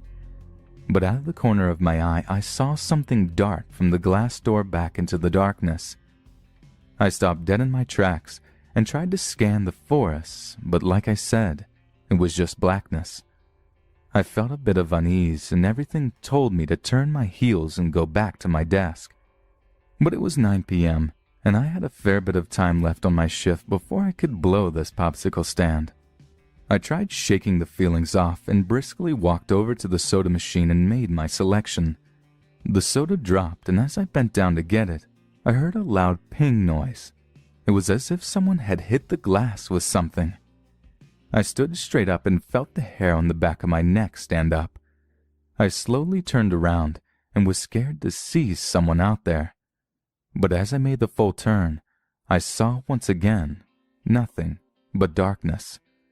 I thought this was a good time to book it back up to the main floor. I didn't bother with the elevator. I went to the stairs and ran up them. My heart was already racing from having to go down there in the first place, then the loud bang, and now running up 2 flights of stairs. Once I was back at my desk, I sunk down in my chair and tried to calm down. It was just one noise. I was in a building with locked doors and locked inner offices. I kept saying over and over again in my head that it was nothing. I was relieved by that, but out of nowhere I got that feeling of someone watching me again. I peeked up over my cubicle wall and looked around my office. Nothing seemed out of place until I turned to face the front of the building. Outside the first set of doors was a slender, tall, dirty man. He was cupping his hands around his eyes to try and see past the reflecting of the lights inside. I dropped back down into my cubicle before he could catch sight of me. He didn't look like anyone I have ever seen at the office, and it was a little past 9 p.m., and there was no good reason why he is checking out my office. As I sit in my chair, I hear the door shake. I slowly stood up and watched him pull at the handles of the doors. They didn't budge, to my relief. But as I watched him, he turned to face me. His face looked bruised or dirty. I couldn't tell which. Once his eyes locked onto mine, he started to bang harder and smack the glass. I was so scared. It was the middle of the night. I was by myself and out in the middle of this office building complex. I grabbed my headset and dialed 911. While getting the operator on the line, the guy was walking back and forth from one side of the glass doors to the next. 911, what's your emergency? The lady's voice was direct. Yes, my name is Samantha, and I work at Spectrum IT Services building. I need someone to come out. There's a guy trying to break into my office building. While speaking with her, the guy disappeared from view.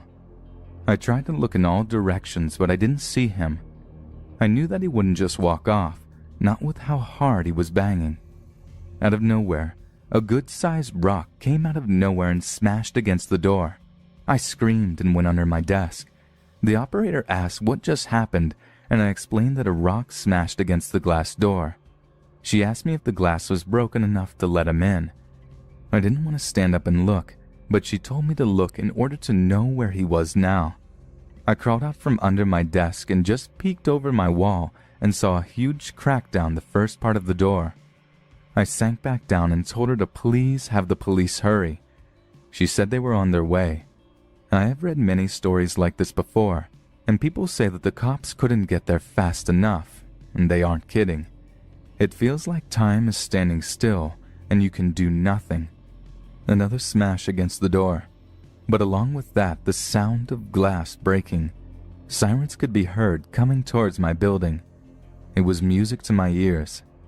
I told the operator that the police had arrived and thanked her for all her support. I stood back up and looked over the cubicle wall, and the red-blue lights were flashing wildly. But the thing I didn't see was the man. The top part of the door was completely smashed, and the rock was laying on the inside of the entryway. One officer came to the front door and others were out combing the area. I could see their flashlights moving all around the parking lot. The first officer to come in the building and greet me was a very kind man. He was patient with me and let me explain what I saw happen. Soon, my boss arrived and checked on me and then the damage. At some point, my husband was called and I told him I would be escorted home by one of the officers. I took the next few days off and started to look for another job that wasn't by myself at night.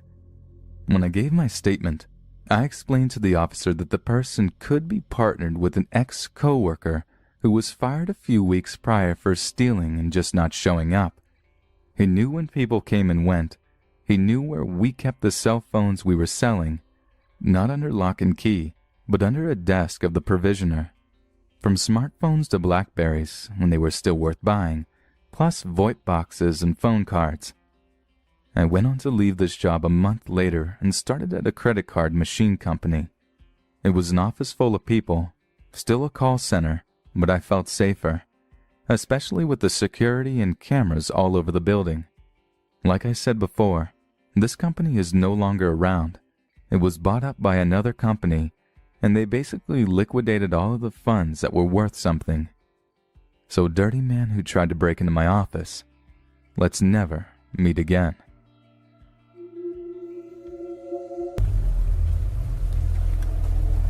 I'm a female, and I work as a bartender in the city. This is a job that I've had for 3 years, and I really enjoy it. I live in an apartment building only a few blocks away from the bar that I work at. I've had a couple of scary experiences, though. Most of them weren't too bad, but the scariest one was only about a year ago. I usually work until pretty late at night, about 2 or 3 a.m. One night, it was really busy, like it typically is at the bar that I work at. The sidewalk out front has lots of people that walk by on it as well. At maybe 1 a.m., there was a man walking by on the sidewalk, and he stopped and looked in the window. From where I am behind the bar, I have a pretty good view out of our large window that we have out front.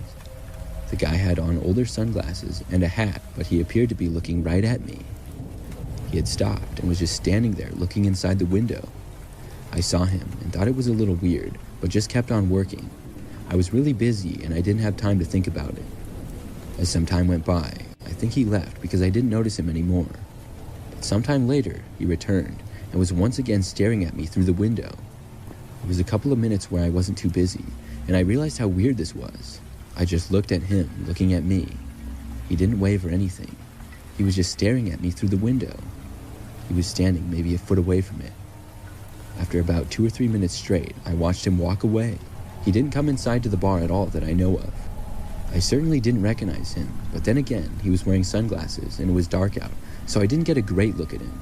Plus, I've met probably thousands of people during my years of bartending. That night, when I got off at almost 3 a.m., I walked home like usual. By now, the streets were almost completely empty despite it being a busy city. They typically were at this hour. It took me maybe 10 minutes to walk to and from work. About halfway back, I was on the sidewalk and I passed by an alley. When I passed it by, I noticed somebody was standing in the alleyway about 50 feet down. It was certainly creepy that anybody would be standing in the middle of a dark alley at that hour. I looked over just out of instinct and noticed that this was the same man. He still had on his weird sunglasses, and they weren't weird in a funny way. They were older and outdated. He was just standing there doing nothing but staring at me as I walked past. I sped up and walked faster. I couldn't believe that I was seeing him again. This was a large city, so many people lived there. I started to wonder if this man somehow knew that I would walk past. I kept my eyes out to see if the man would follow me out of the dark alley. I was nervous and felt around for my bottle of mace just to be on the safe side. As I walked away, I noticed that he did not come out of the alley though. I kept looking behind me and was not followed home. When I made it back, I felt relieved. I had never felt that nervous walking home before. I had done so many times, at all kinds of late hours too, and nothing that suspicious had ever happened. After I got home, I was really tired. I got ready for bed and then went into my bedroom. My apartment was on the 5th floor, so I was sort of high up. I shut off my lights before getting into bed and also looked out my window. I had a nice view of the city, and I looked around, but then I looked down to the street. On the sidewalk, the man was standing there. He was staring right up at me. I quickly moved away from the window and then covered it with the blinds. I didn't know how this guy knew where I lived, especially which apartment specifically was mine. I was really creeped out. After that, in the days that followed, I felt sort of paranoid. I told several friends and coworkers about it. None of them knew who the man could be, but they were also concerned for my safety. They told me I should consider going to the police, especially if I saw the guy again. But I didn't. For a while, that is. Maybe 2 or 3 weeks went by. I had just forgotten about the whole situation. Then, one night, I had gotten home from work and was getting ready for bed. I was in my bathroom washing my face when I thought I heard a noise coming from the hallway in my apartment right outside my front door. With the water running right next to my head, I couldn't hear very well though. I turned the water off from the sink and listened. Just then is when I heard my front doorknob getting turned, but the door was luckily locked. Then there was a pause for about 30 seconds. That was followed by a knock on my front door. I just knew it was the same guy. I remembered everything, and at this hour, I didn't know who else it could be. I walked over to the door very slowly and quietly. I looked out the peephole, and sure enough, it was him. He was standing right outside my door. I wondered how he had gotten in the building. I very quietly walked into my bedroom. As I made it in the doorway, he knocked again. When I got inside of my bedroom, I went into the closet and dialed 911. I was as quiet as I could be while doing so. I explained what was going on and said that I felt that I was in danger. I was told that an officer would be there shortly. In the meantime, I was really hoping that the man wouldn't try to break in or anything. I carefully walked back to the doorway of my bedroom and listened. I heard the man trying to open the door once more, and then he knocked again. After that, there was no sounds for a good 2 or 3 minutes. I thought maybe he was gone, so I walked back over to the door and looked out the peephole again. He was still there, standing right there on the other side. Just remembering seeing the guy through the peephole right on the other side gives me the creeps. I quietly went back into my bedroom. I waited there, and a short time later, I heard multiple voices outside my door in the hallway. I walked over and looked out again. I saw the man talking with a police officer, and they walked away down the hallway. A short time after that, a police officer knocked on my front door to talk to me. Apparently, the man made up a story that he thought I had dropped some money on the ground when walking home, and he was trying to return it to me. Obviously, that was a total lie. I hadn't dropped any money. After that, I never saw the man again though. I don't know how exactly he found out where I lived, other than that he must have followed me home before without me knowing. He must have also watched my building to see me at my window before I noticed him. It's all really creepy to think about.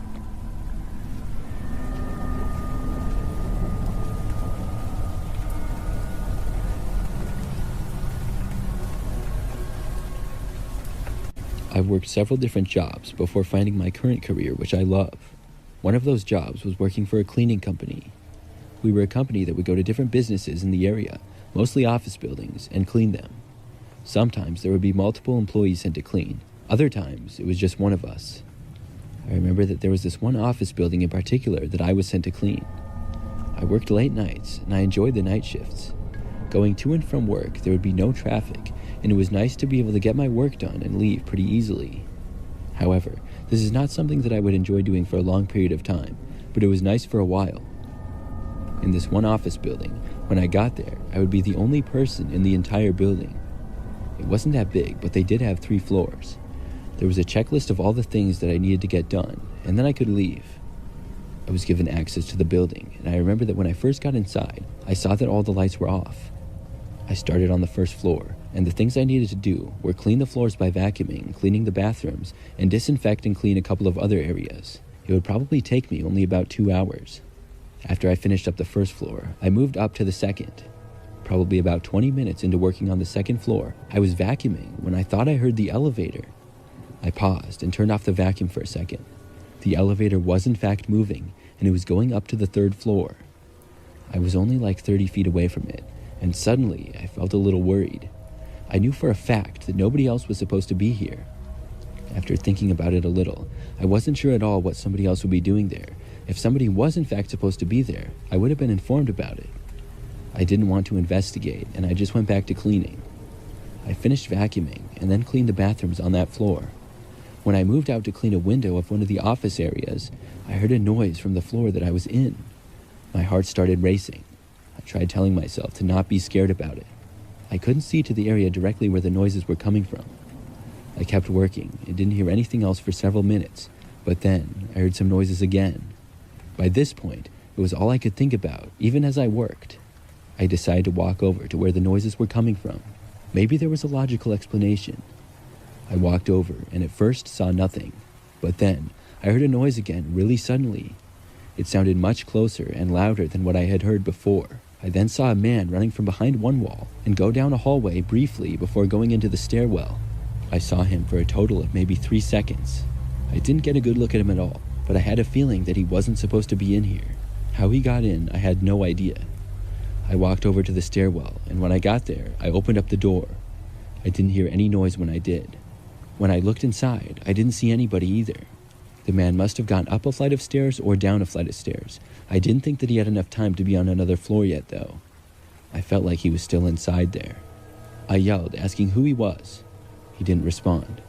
I then yelled that nobody was supposed to be in this building, and he had to leave now or else I was going to call the police. Right after I said this, I heard a door open and then shut. It was coming from down on the 1st level. While the man hadn't answered me, I figured that because he was on the 1st floor now, he was leaving. I waited in the stairwell listening for a couple of minutes before going back to the 2nd floor and finishing up my work there. It didn't take me long to finish there before I moved up to the 3rd floor to clean that level. I got up there and did the same routine I had for the previous 2 floors. They were all pretty similar. I didn't hear any noises and things were going well. Sure, I was still going to have to report that somebody had been in the building, but I really thought that the man had left. Just when I was about finished with the 3rd floor, I was in one of the hallways when I suddenly heard footsteps. They were coming from behind me. I had absolutely no idea how the man was back up here. The footsteps behind me were quickly approaching. When they were maybe 20 feet back, I turned around. I saw just enough of the man for a second before I turned back and ran for the stairs. I knew I had no chance to make it to the elevator. When I got to the stairs, I sprinted down as fast as I could. I heard the man running down the stairs behind me. He was about 1 flight of stairs behind, so I couldn't see him. I was running as fast as I possibly could. At last, I made it to the 1st floor and sprinted out for the front doorway. I made it outside and ran to my vehicle, which was a work truck. I got inside, but some of my equipment was still inside the building. I called the police and my boss.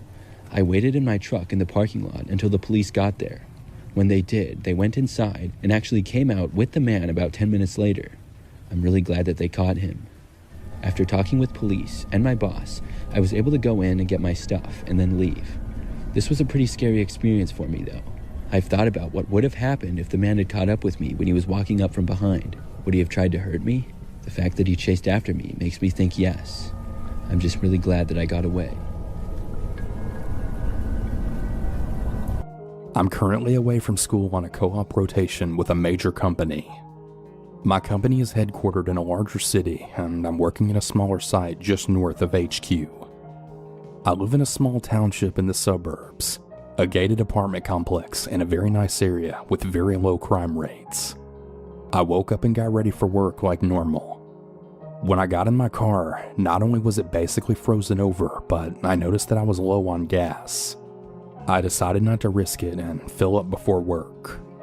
Once my front and back windows defrosted just enough for me to see, I drove a block down the road to my usual fill-up spot.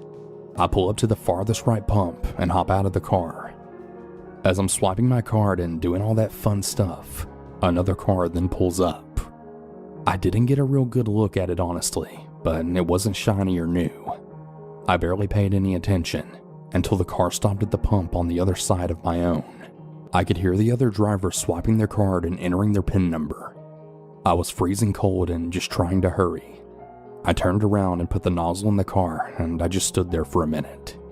Very foolishly, I decided to keep my back turned. I didn't want to have any contact with that person, so I just tried to pretend that nobody was there. Once I filled up, I removed the nozzle and then turned around, still keeping to myself and not even lifting my eyes. I finished the transaction and got my receipt. While it was printing, I looked up casually. I almost fell flat on the pavement when I saw a man peering around the corner of the pump just staring at me. His eyes were just really cold and unyielding. He wasn't blinking or moving, but his gaze was growing even more intense. There was something animalistic in the way he stared at me. I felt like a deer being watched by a mountain lion. The hairs on the back of my neck stood. My instincts were screaming at me to run.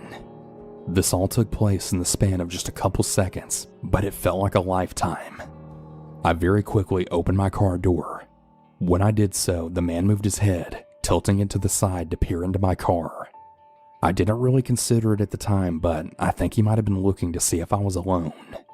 I intentionally blocked the view of the inside of my car with my body and then closed the door very quickly. I then locked it immediately. So, you know how earlier I mentioned that my car was nearly frozen over? Well, by now the front and back windows were entirely clear. The side windows, however, were almost still all icy. There was a single strip of clarity in the driver's side window, a result of me rolling the window down a few moments prior in an attempt to clear it off. As I hastily buckled my seatbelt, I ventured a glance to my left. The man was still there, still staring, but he had now inched closer. I could see more of his body now than before.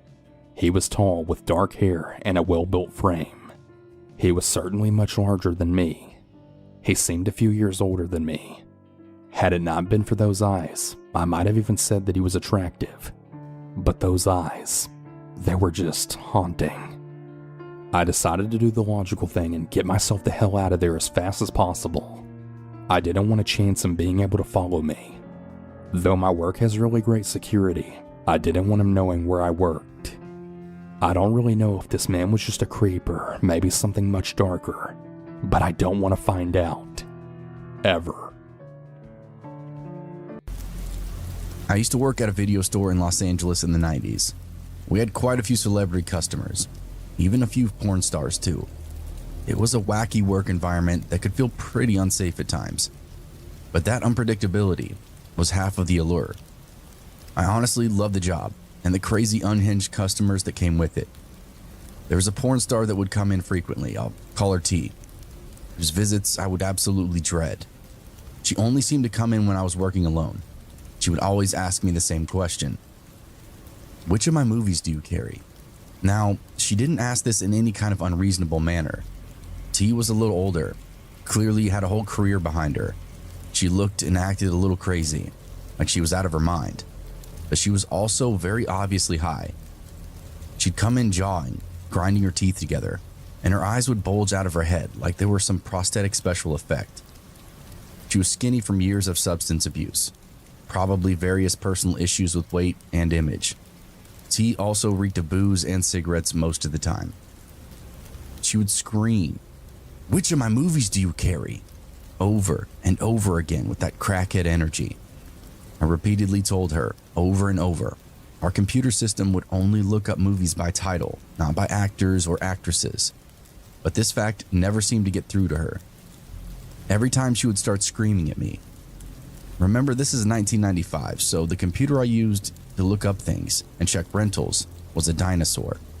But it didn't really matter because T would always forget.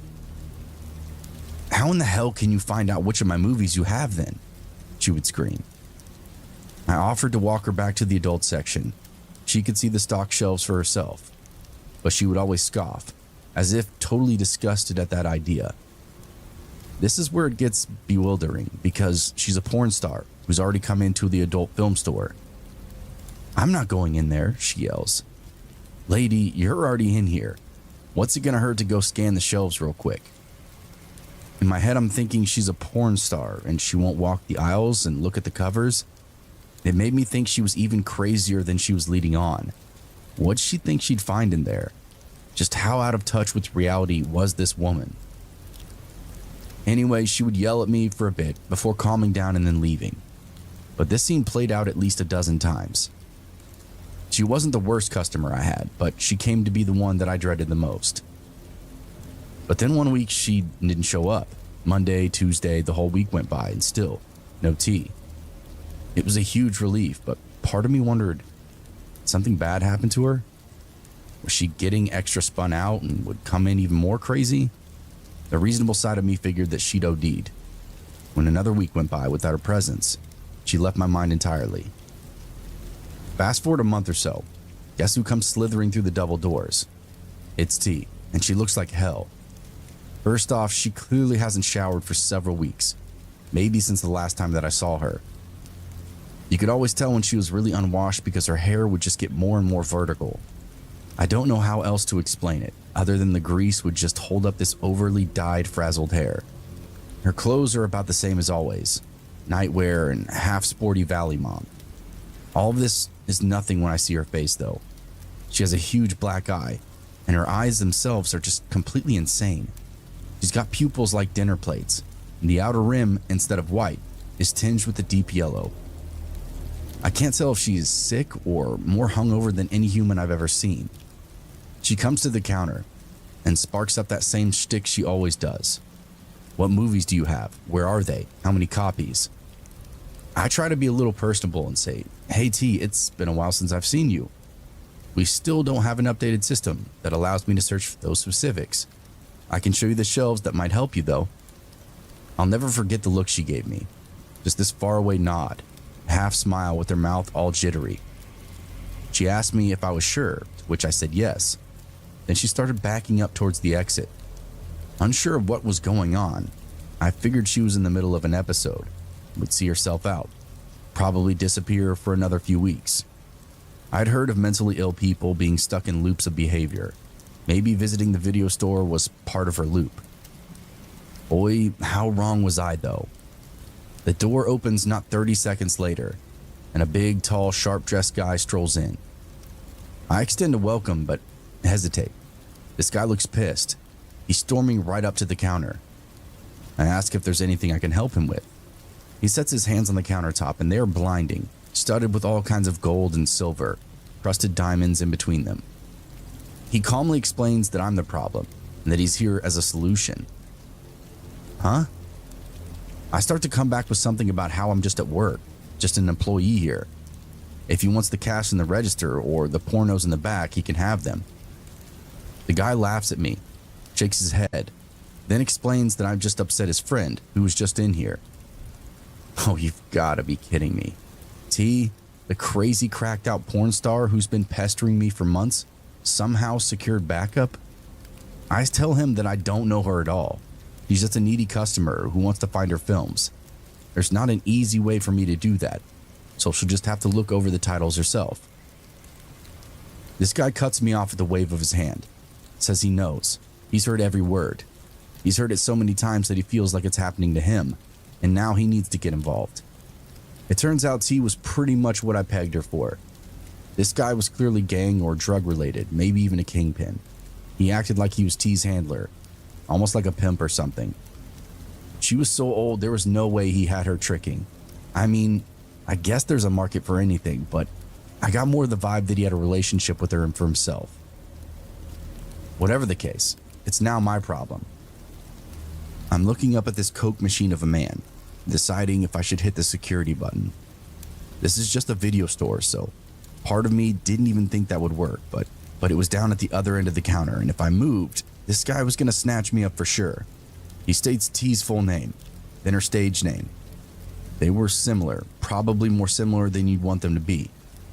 I realized then that T was probably pretty easy to look up in the phone book, if you were clever enough. He then asked me which movies do you have with her in them. Obviously, he didn't want the same excuses I'd given before, so I threw my hands up in defeat. I logged into the computer beside me, pulled up the inventory list of the entire store, started doing it the old-fashioned way. I jotted down a short list of titles that I recognized and just started from there. It took me almost an hour to find every single tape, constantly double-checking the shelves and discount racks for hidden copies. The whole time, that guy just casually followed me around, not saying a word, just watching me gather them all up in a tub on the counter. He'd crack his knuckles, roll his neck, textbook intimidation stuff. It was like a scene from the Goodfellas. It was only after I started to pile up all the tapes that I realized just how extensive T's career was. She was a mainstream actress for like 20 years from what I could tell, and had been produced by some of the bigger studios throughout the decades. It occurred to me that this crackhead burnout probably still received checks for some of this stuff. Now the guy behind me made sense. As I said, I did it. That was it. I told him it'd take me a minute to ring them all out.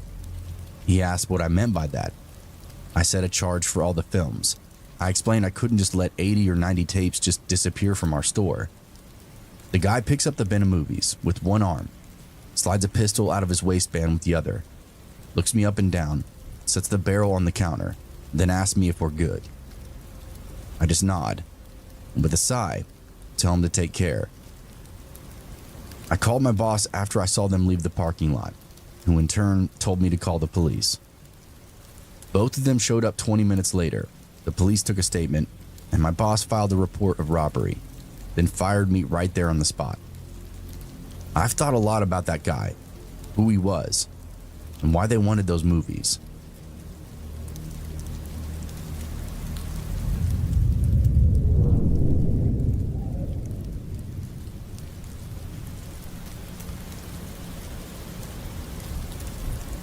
I work in retail, and there are only 5 of us that work in the store, including our manager. We are a very, very tight-knit family, so we naturally have each other's backs for anything and everything. Tonight, my coworker and I were minding the store, and he needed to leave early for a dinner reservation with some friends that just got to town, so I covered the last 30 minutes alone. We work in an area that has a prominent homeless population, most of whom are wonderful people. After he left, within a few minutes, a very sketchy character came in that set my hair on end. This guy was about 6.5 feet tall, heavier set, and was generally intimidating.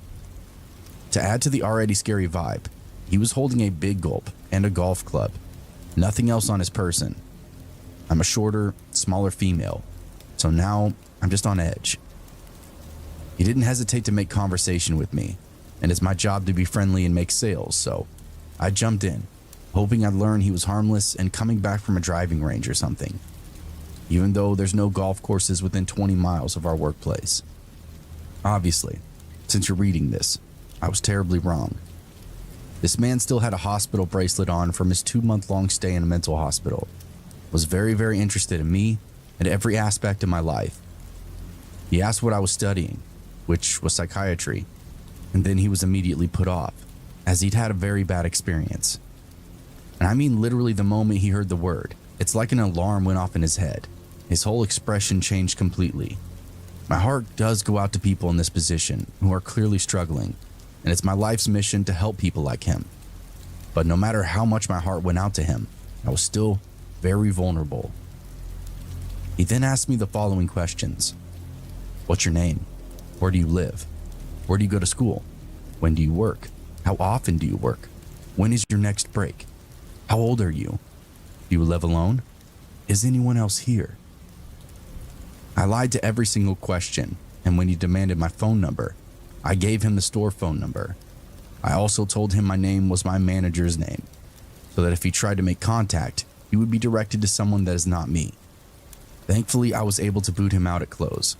Some of my answers were pretty vague, like where I lived, and that seemed to upset him a bit. Still, he left without much issue. When I left, I had changed my clothes and my hair to be a little less recognizable. And thank goodness that I did that, because he was waiting in the alley out back. I did my best not to notice and make it obvious, but I beelined for my car, which was in a parking lot across the street. This, unfortunately, gave him a bit of time, and he soon came wandering out of that alley. I didn't turn around. I just played it cool and stared at the crosswalk icon glowing across the street. It changed and I proceeded, just as I heard this guy sprinting up behind me. It's late. There's no one else around. I know what's about to happen. He's gonna hit me in the head or in the knee or whatever, and then drag me into that alley. My nerves break, and I finally turn back. He was standing at the edge of the sidewalk, just staring at me. Once I turn, he can see my face. He grumbles something, and then keeps following. Shit, I gave myself up now. Now he knows it's me. He even starts hollering the fake name that I gave him. I didn't respond, just picked up the pace and hustled to my car. I figured as long as I could get inside, I could probably get myself out of here. Still, I hear his shoes scuffling the asphalt, gaining on me. When I think he must literally be right behind me, I want to turn around and look, but instead, I just break into a full-on sprint. I can hear his steps stop a little and then hesitate.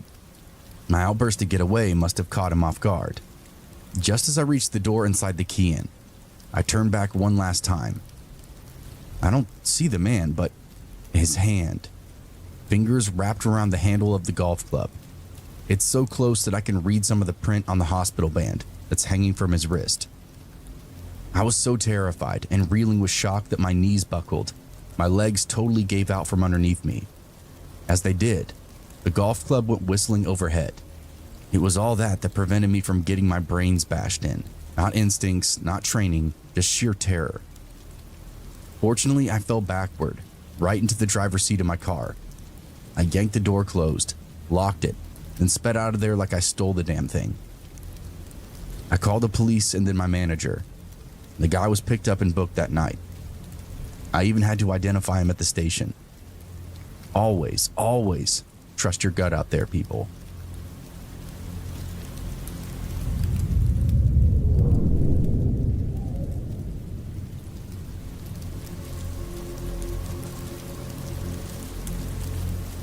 I work in retail. Receiving shipments for our location is one of the things that I do for my job. Since I do the paperwork for it, I have to interact with the truck drivers who also bring the shipments in. It's a task-driven job and requires a lot of organization, but also demands a pleasant personality because of all the interaction time with the drivers. Most of them are older men in their 40s to 60. I'm a woman in her mid-20s. This is relevant. Most of the drivers are great, helpful, and professional. But there was this one who was oddly talkative all the time. Nothing really weird, but sometimes irrelevant or mildly inappropriate conversation topics, like stuff he did back in college, his ex-girlfriends. You get the picture. I just figured he was outgoing and a bit quirky, so I was friendly with him, like I am to everyone. Until a coworker, a guy who also works in receiving, but in a different department, told me that he only ever hears this driver talking to or about me. Apparently when I'm not in the room or in earshot, then he's silent or talking about me, asking where I am. Then a completely different coworker said he overheard this guy referring to me as his wife when I wasn't there. So after hearing all this weird shit, I become less bubbly around him, kept the conversation strictly to business. If he ever said anything about his personal life, I would just ignore it and then went about filing the paperwork. I wasn't rude to him or disrespectful, just simply stopped going out of my way to engage him in conversation. There was one time he got a little too friendly in the clerk's office, and my reaction was pretty knee-jerk. I couldn't help myself. I felt cornered because he was really laying in on the lovey-dovey stuff, right in front of other people. It was the strangest, most direct form of gaslighting I've ever seen. As if I just slide right up underneath him, like we've been dating for years. He made a comment, and I spun around and told him, and the innocent bystander clerk, that we were in no way involved, and our communication would be strictly professional from there on out. That was when he turned on me. Everything he said was an attack on my personality. They must be working you too hard. You're far less fun to be around than you used to. You used to be a happy person. I love my job. I'm very happy here. I just don't like being creeped on by old men. Eventually, he went as far to telling other people that I was unprofessional, basically a bitch, just straight up gossiping about me behind my back. And that was when I confided in my boss about how uncomfortable this guy was really making me. I actually pride myself on my outgoing nature. I'm bubbly by default. And the fact that he was causing me to have to change my personality around him, and then telling others that I was cold-hearted, simply just for keeping my distance. That was the line I drew. My boss filed a report. Everything died down after that, at least for a little while. My coworkers would still overhear something every now and again, but it seemed this old-timer was keen to who was on my side. I figured it was water under the bridge at that point, and we just let bygones be bygones. That was until the phone calls. Every day for 3 or 4 weeks. My phone would start blowing up at random times throughout the day at work, at home, and even in the middle of the night.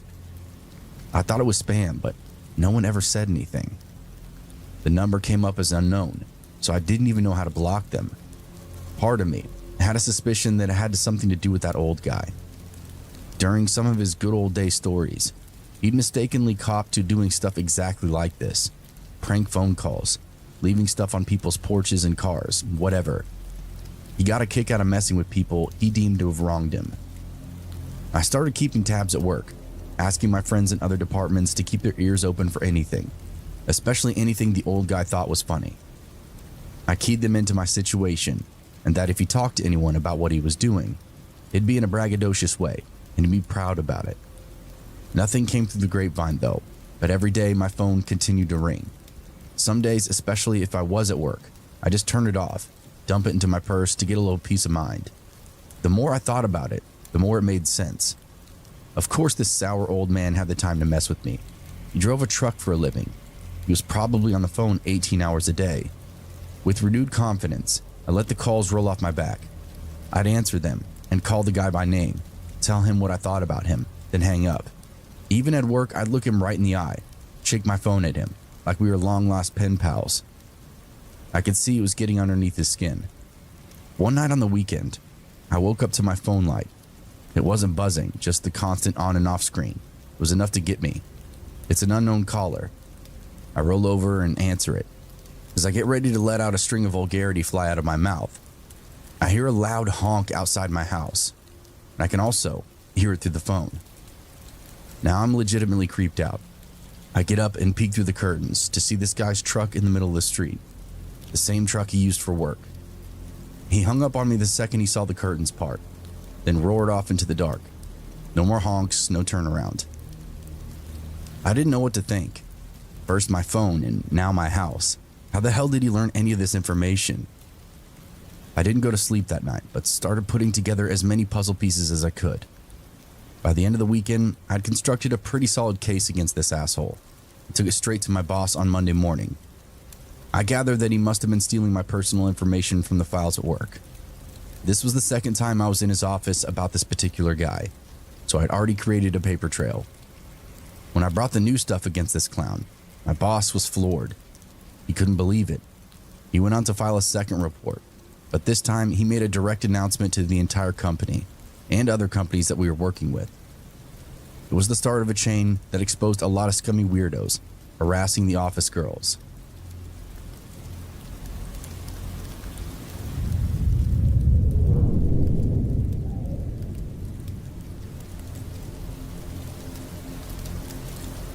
This happened about 1 year ago. I'm a 20-year-old female, and I'd gotten a new retail job at a clothing store.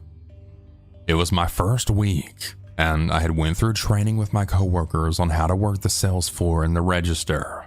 It was a fairly busy night, and I was placed in the home/accessory department. I was halfway through my department when I had spotted a weird man looking at me. He then says to me, "Hey, can I ask you a question?" And I thought he was going to ask me about a store item. Well, I was wrong. He then asked me in a condescending tone while laughing, "Well, are you even old enough to be working here? I didn't know they hired 13 to 14-year-olds. I looked at him awkwardly and then responded back with, "Yes, sir, I'm old enough to be working here." I knew that he wanted to know my age by the tone of his voice. Then he looks at my name tag. I'll be using a fake name for privacy reasons, but my name is pretty unique. But then he says, Faith? Is that even a real name? I just laugh awkwardly and say yes that it is, and just continue working in my department. I get to where the pillow department is, and as I'm fixing the pillows, he's yet again behind me and then says, Oh, what do you know? It's you again. And he then grabs a pillow, fluffing it, and then asks, Are there any pillows here that are bigger? You see, I have a big bed and a big house, and these pillows are just way too small for me. I just looked at him kind of awkwardly, not knowing what to say, and tell him, Well, this is all we have, sir. I'm really sorry if it's not to your liking. As I'm getting towards the end of my department, I get called up to cover my coworker's register, and when I call up the next customer, it's the creep again. He's just looking at me up and down, and I'm ringing up his items as quickly as possible, trying not to talk to him. He then says to me in a creepy tone, You know, I'm a smell kind of guy. I like smells. And no joke, he makes a loud sniffing sound in the process, then says, You smell so damn good right now. I just looked at him in shock, not knowing how to handle this weird situation. I just told him thank you and to have a good night, and that I have other customers waiting. He flashed me a creepy smile, then telling me, I'll be seeing you again very soon. That's about all that happened, and luckily I didn't see him again. But damn, what a creepy ass guy and experience. Even thinking about it gives me the shivers.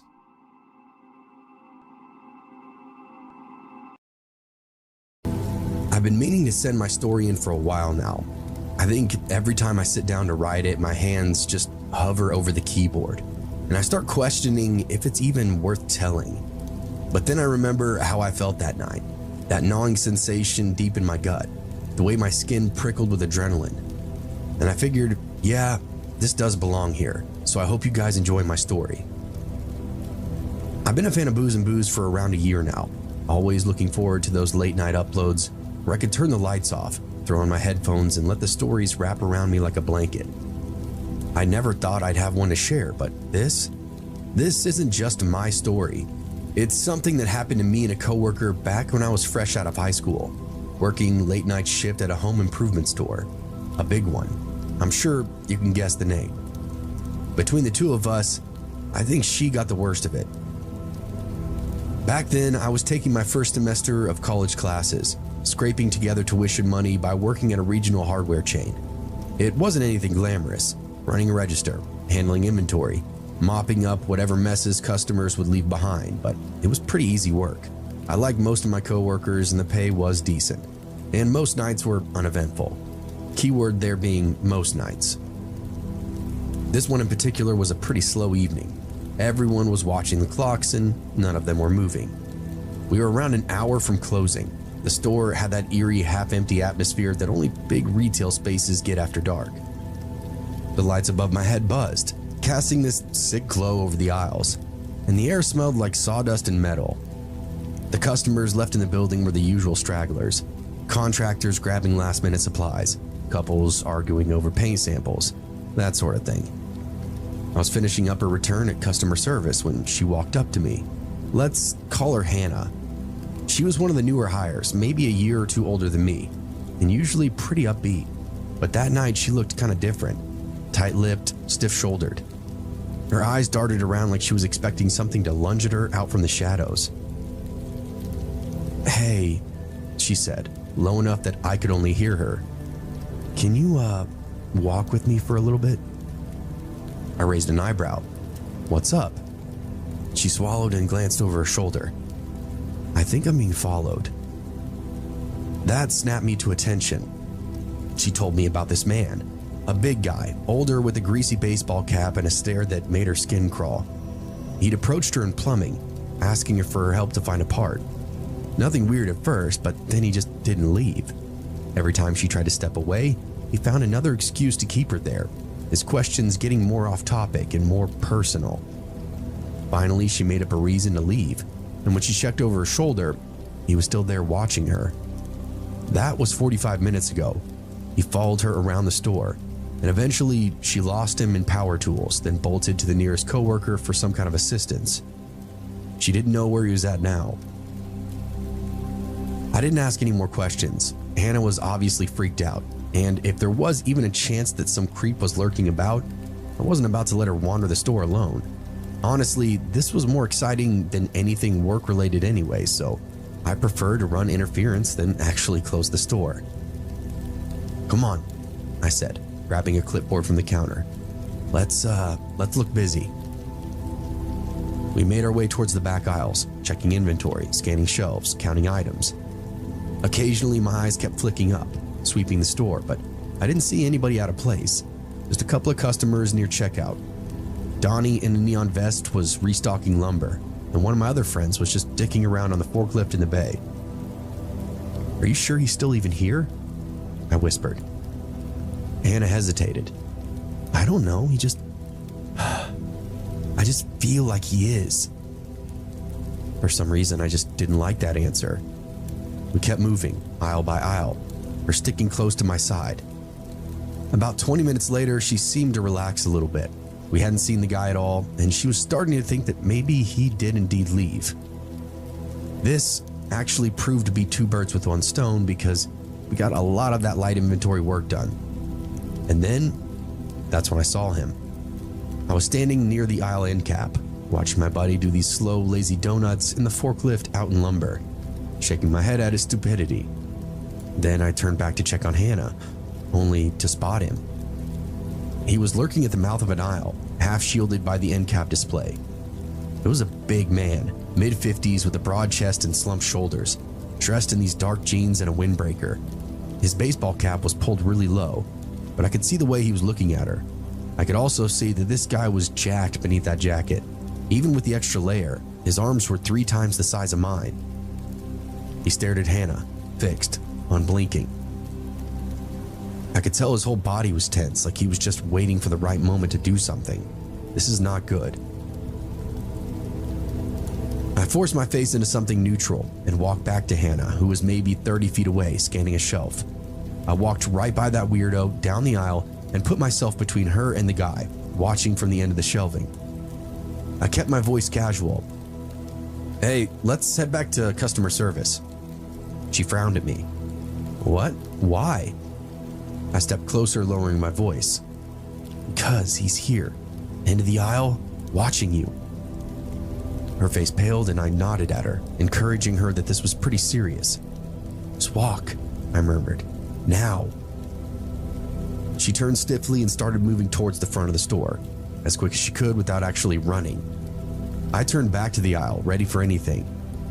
To my relief, he wasn't right on top of me like I was expecting him to be. The man just hadn't moved. I stared him down, gripping my clipboard, fighting the urge to let my hands shake. Then I smiled, the way you do when you're trying to let somebody know that you're not afraid of them. "You need any help finding anything, sir?" His stare didn't even waver. I took a slow step toward him.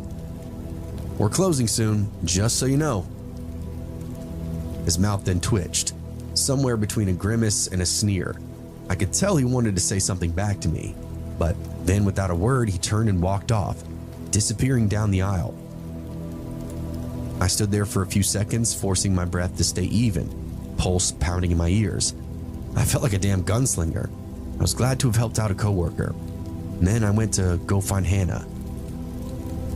She was back at customer service, gripping the counter, body rigid. A small crowd of assistant managers had gathered around her. "Is he gone?" I hesitated. "I don't know. I hope so." "Jesus," she muttered, pressing her hands over her face. "That guy's been watching me all night." "Yeah, he's super creepy. He didn't even say a word to me." We waited until the store officially closed, watching the last customers leave, making sure that he wasn't among them. I didn't see him again. Maybe he had in fact left. Maybe I spooked him. Either way, I was just relieved when we locked those doors. But that relief did not last long. An hour later, the store was empty except for a few employees. Most of us were already clocked out, trickling off to our cars. I stepped outside, the night air sharp and cold, the parking lot stretching dark and quiet around me. I glanced over and saw this single car parked at the far edge of the lot. All the employees parked on a small side lot, so whoever was out there was not an employee. I knew before I even got close. I walked slowly, trying to not look too obvious, heading toward my own car, but veering just enough to get a good look. A beat-up old sedan idling low, and inside, the same man. His face was barely visible in the dim glow of the dashboard lights, but he was just sitting there, waiting. A deep instinctual alarm flared up in my brain, every nerve firing off at once. Lizard brain, fight or flight. I turned on my heel and made a beeline back to the store. The security office for the strip mall was a few doors down, tucked in between a shuttered electronics store and a laundromat. I knocked on the glass and peered between the blinds. A guy in uniform answered me, maybe late 40s, heavy set, with a bored expression on his face. Something wrong? I jerked my thumb over my shoulder. Yeah, there's a guy parked in the lot. He was inside our store earlier, acting super weird and following my coworker around. Now he's just sitting there. The security guy frowned at me. He's still there now? Yeah, far into the lot, dark sedan. He grunted. All right, stay put. I stood there as he climbed into his marked SUV and rolled out into the lot, cruising slow towards that sedan. He stopped behind it and threw his lights on. I watched from a distance as he stepped out and approached the driver's side. A tense few seconds then passed, and then the guy in the sedan just fired up his engine. He didn't speed off though. He didn't make this big scene. He just pulled out, circled the lot, and then exited onto the road, slowly. As he passed me, he looked directly at me, eyes locked onto mine, dark and bottomless. And I swear to God, I felt something press against my chest, something heavy, like he was willing me to die right there on the sidewalk, like he was memorizing me for later.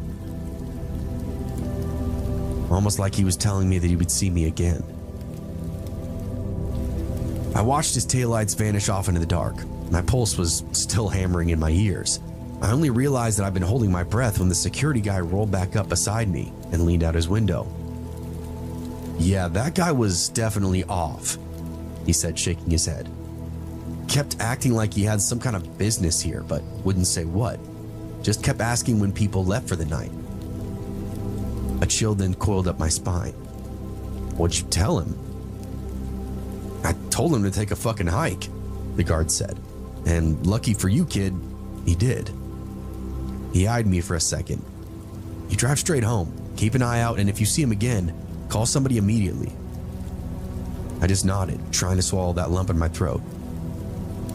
Good call bringing it to us, he added.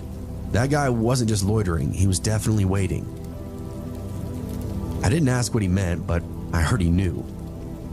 I hurriedly went back to my car, glancing over my shoulder the whole way, half expecting that old sedan to be idling at the end of the lot again, but it was gone. The entire parking lot was now empty. I locked my doors the second I got inside and just sat there gripping the wheel, forcing myself to catch my breath. Then I pulled out, making sure to check every mirror and every side street. I also took the long way home that night, just in case. For the next few days, I was on edge. Every time I would walk to my car at night, after closing, I half expected to see that sedan parked somewhere in the lot again, headlights off, waiting. We started leaving work in pairs, sticking close to other coworkers. I even told my manager about the whole thing, and he had security do extra sweeps of the property every single night. Thankfully, that guy never came back. Poor Hannah was shaken for a while too. She completely switched up her schedule, so she wouldn't be working nights anymore, which I can't really blame her for. Some nights I wondered if that had been the plan all along, if he'd been waiting for her to leave alone, to see if she got in her car by herself. I never ended up telling her what the security guy said. I didn't want to make her any more scared than she already was. I've actually sent a story into Booze and Booze before. Maybe some of you remember it. It was about my coworker Benji and this weird night shift incident that we had together. It's been a while since I last submitted, but I figure, why not? I'll throw another one your way. And this one's even crazier. I used to work in a call center for a nationwide towing company, the kind of place that stayed open 24/7 to dispatch trucks at all hours of the day and night. The job itself was simple: take calls, input service requests, and then send them out to the right drivers. Since I worked overnights, it was usually dead quiet, which meant I had a lot of downtime. My coworker Benji and I would have the same shifts, and we got along pretty well enough to pass those hours. Our office itself was inside this shared business complex. Nothing special, just a bunch of suites crammed together, totally empty at night. The only thing around that had any life after midnight was the 7-Eleven across the street. That place was a godsend during these long shifts.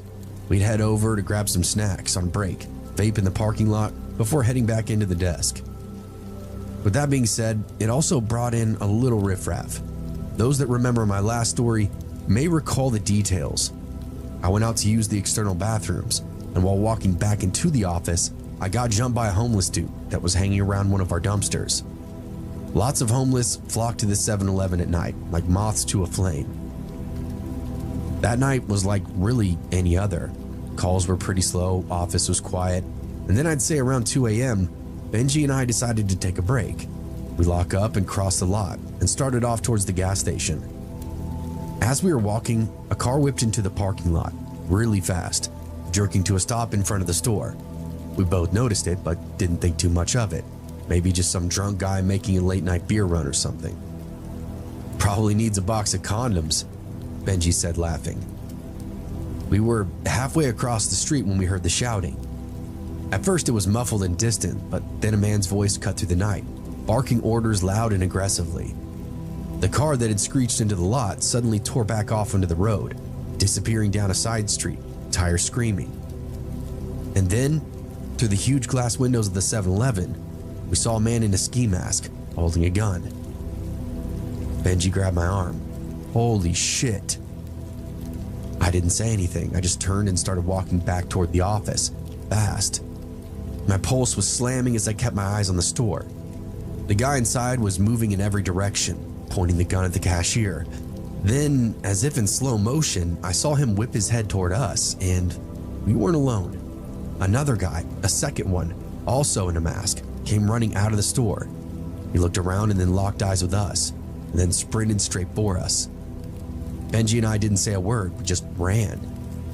This really felt like something straight out of Grand Theft Auto. We didn't need any logic or instruction. This was real danger. Only one move to be made, and that was just to get the fuck out. We turned around and the two guys outside the 7-Eleven locked on, their footfalls coming up behind us. One of them, the one with the gun, yelled something that I couldn't quite make out, but I don't think I really needed to hear it to understand. This was a chase. Benji was a step ahead of me, already in a full sprint across the parking lot, so I pushed my legs harder, pumping my arms and tried to keep up.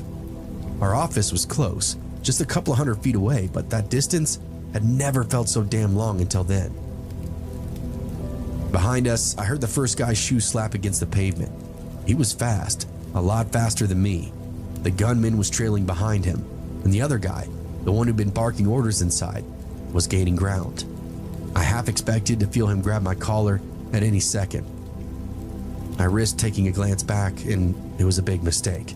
The bastard was literally right there, 5 feet away, his ski mask riding up just enough for me to see his mouth twisted up into a snarl. "You're mine," he shouted.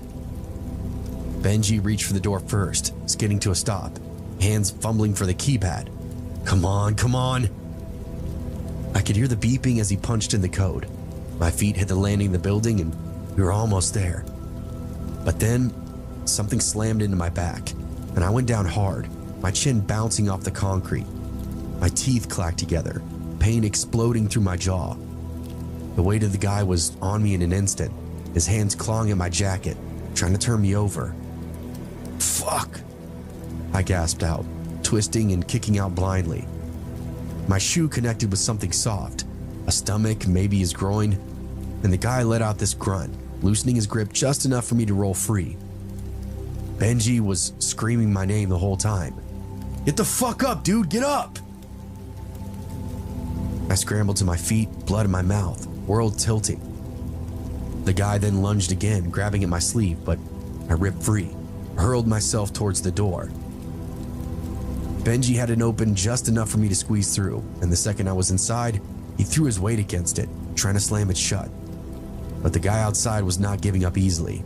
It was the other guy, the one with the gun, giving it everything he had trying to get inside. A hand then shot through the gap. Thick fingers clawed at the air trying to grab at us. Benji grunted and shoved harder. "Dude, help me!" I threw myself against the door. The guy outside let out this furious roar, pushing back, fingers scraping against my arm the whole time. For a split second, I really thought he was about to win. I thought he was gonna get it open. If that happened, we'd be fucked for sure. But then from outside, I heard, "Move!" A gunshot exploded through the night. That sound was deafening in the enclosed space. I felt the impact of it on my chest like a punch from the inside. The guy outside cursed, jerking back, and we took the chance. Benji slammed the door shut and locked it into place. Silence. I staggered backward. My hands were shaking, adrenaline pouring through me like ice water.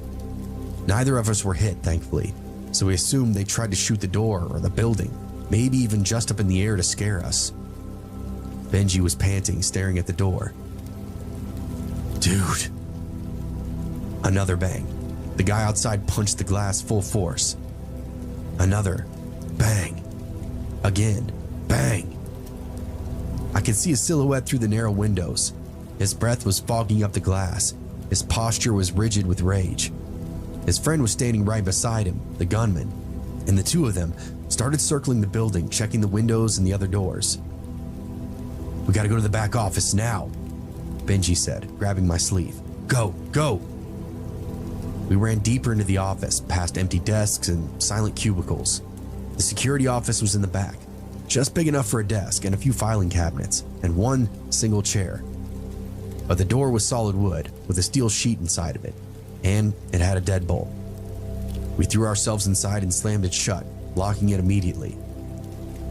Outside, that banging continued. I grabbed my phone with shaking hands and punched in 911. Operator immediately answering. 911, what's your emergency? There's two guys trying to break into our office, I said. One of them has a gun.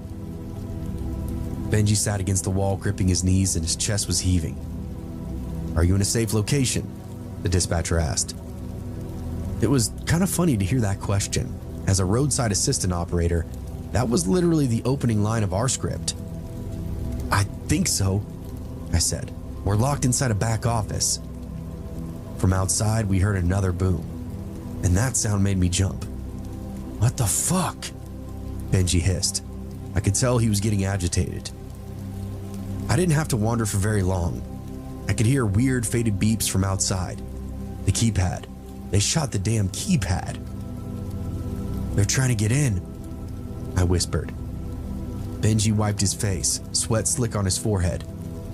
Shit, man, shit. This is crazy. We're like fish in a barrel. We should have never ran back in here. The dispatcher was still talking to me, but I barely heard any words she said. I was far too busy listening to the sounds of outside, the muffled voices, the hurried footsteps, the gunman cursing underneath his breath. I heard another shot, then nothing. The silence stretched on, and I could hardly take a breath. That's when I heard sirens. Red and blue lights flashed through the windows, painting the walls in frantic colors. Benji let out this breathless laugh, half hysteria, half relief. Holy shit, man. Holy shit. We stayed locked in that room until the cops banged on the door and announced themselves. That's when we finally stepped out, and I got my first real look at the damage. The front door was a complete mess. Bullet holes in the keypads, cracked spider webbing across the glass. The cops questioned us and we gave our statements, still shaking, still reeling. The two guys were long gone, disappeared off into the neighborhood, but we knew one thing for sure. They wanted us dead. And if we would have been a second slower, we would have been. The second we stepped out, it really hit me how close we'd actually been to dying. That front door was ruined. The keypad was a mangled mess of metal and shattered plastic. Bullet holes pocked the frame. A thin wisp of dust still curled from where the gunman had tried and failed to blast his way inside. A couple of the officers were already sweeping the area, flashlights cutting off through the dark. Another was waiting for us, notepad in hand. "Fellas okay?" he asked. Benji just barked out a laugh, the full weight of the situation finally washing over him. "Yeah, just fucking fantastic." I barely recognized my own voice when I spoke. Were they caught?" The cop shook his head. They took off on foot before we arrived. We got units combing the area though, but no sign of them yet. Benji just ran a hand through his hair. Jesus Christ. The next 30 minutes were just a blur of questions and police chatter. We told him everything about the robbery, about the chase, about the fight at the door. An officer took photos of my arm where the guy had clawed at me. Another pointed out a smear of blood on the door frame, the pavement where I fell. "Damn, they wanted in bad," one of the cops muttered, eyeing those bullet holes. "Yeah, no shit." Our boss, the owner-operator of the call center, showed up just after 3 a.m. He was an older guy, tough but fair. He looked at the damage with that kind of weary sigh that said he was already adding up the cost inside of his head. "Jesus, boys," he said, rubbing a hand over his face. "You okay?" Benji was just staring at the shot-up door, jaw tight. I nodded at him. "Yeah." Our boss exhaled. "Well, you're done for the night. Go home and get some sleep. You're both on paid leave until this mess is sorted out." We didn't argue. We were far too wrung out, too drained. Benji drove me home and we barely spoke on the way there.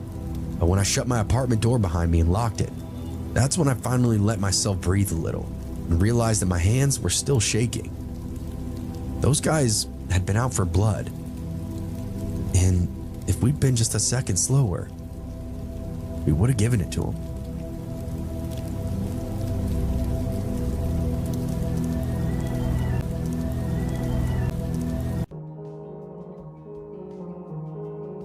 The story takes place at a small hotel where I worked at. My coworker had just finished up her 8 hours and I was due to leave pretty soon. It was 10 p.m. on a weekday, so the only people working there were me and the dining lady, who also cleans and does a few other odd jobs around the hotel. We were at low occupancy, so it was dead quiet. The lobby and the sitting area were really empty. Really, my only comfort was the TV. It was an easy night, so at least I had that going for me. Then I get a call. The caller ID didn't display a 9-digit number like it usually does, but instead, it's the last 4 digits of the hotel's phone number, which does tend to happen if someone's calling from one of the phones in the hallway. Also, guest calls almost always come through the front desk phone designated for rooms, but at times they end up being directed to the superset phones, and so the caller ID will show the last 4 digits of the hotel phone number. So it wasn't out of the ordinary, just rare. So anyways, there I am enjoying the quietness, Googling random shit to pass the time, and I pick up the phone and this guy answers. He sounds like he's in his 30s, maybe early 40s. He sounds really happy. He asks me how I was doing that night, which was really refreshing for a change.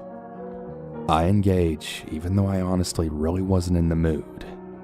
He laughs and jokes around before then asking if anyone's made a noise complaint.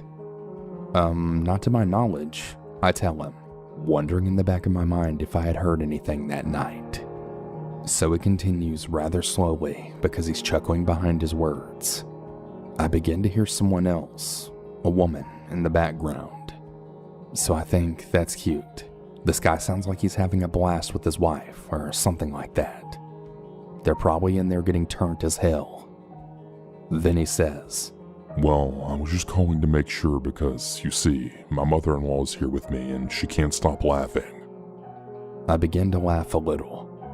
How nice was it for him to call out of the concern for the other guests? I hear her as he's speaking. She's a little loud, but not enough for it to penetrate the walls or anything. I tell him it's totally fine. No big deal, honestly. I expect him to say something out of relief and hang up, but he just continues. I don't remember exactly what he said, but much of it was just him reiterating. It's just that she's laughing so much and won't stop.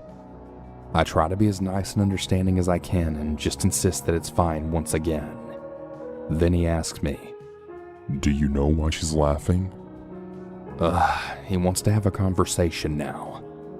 I honestly couldn't care less why his mother-in-law was laughing, but I'm a front desk agent.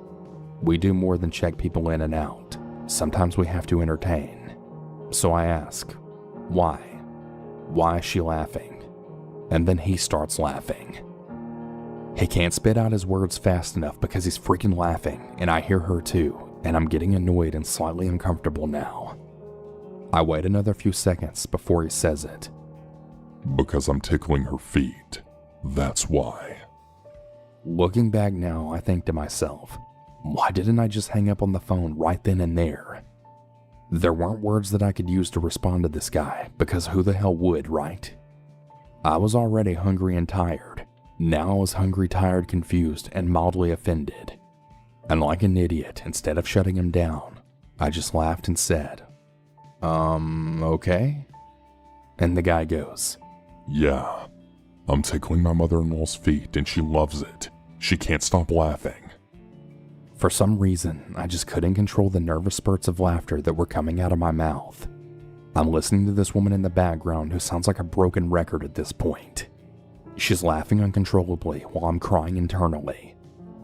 Oh yeah, He says. She really loves it and I like it too. He sort of stopped laughing at this point, and his voice then took on a really serious tone. And can you guess? I still didn't hang up the damn phone. I think at that point I was just zoning out. The dude just continues to talk about how much he's enjoying this. Good for you, I tell him, and I try to cut it off right there. Do you like your feet tickled? He asked me. Tickling my mother-in-law's feet makes me a little horny. I wish it was my wife, but she's not here right now.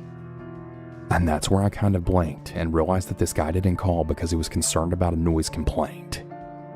He's rambling on about his mother-in-law's feet while I'm at the front desk simultaneously helping other guests, and I can't put down the phone because I just can't believe I'm in this situation. Then I get the thought in the back of my mind that the mother-in-law's laughing just a bit too much. She hadn't said anything throughout the entire phone call like stop it or quit it. Her laughs were all the same, like they were on a freaking loop or something. Someone came to check in and I had to tell Feet Creep that I had to go. He sort of hesitated for a bit, like he wanted me to stay and talk a bit longer. His voice trailed off and I still heard the lady laughing in the background. I took that as my cue to hang up. I closed the blinds in the lobby and kept my ass behind the desk unless my help was desperately needed elsewhere. The dude talking about him tickling his mother-in-law's feet wasn't the thing that really scared me. It was more of the fact that the Feet Creep's call came through the Superset phone without his last name and room number displayed on the caller ID. So I didn't know who was calling or if they were even in-house. That, and because I'm pretty sure that the woman in the background was definitely a recording. It was really creepy.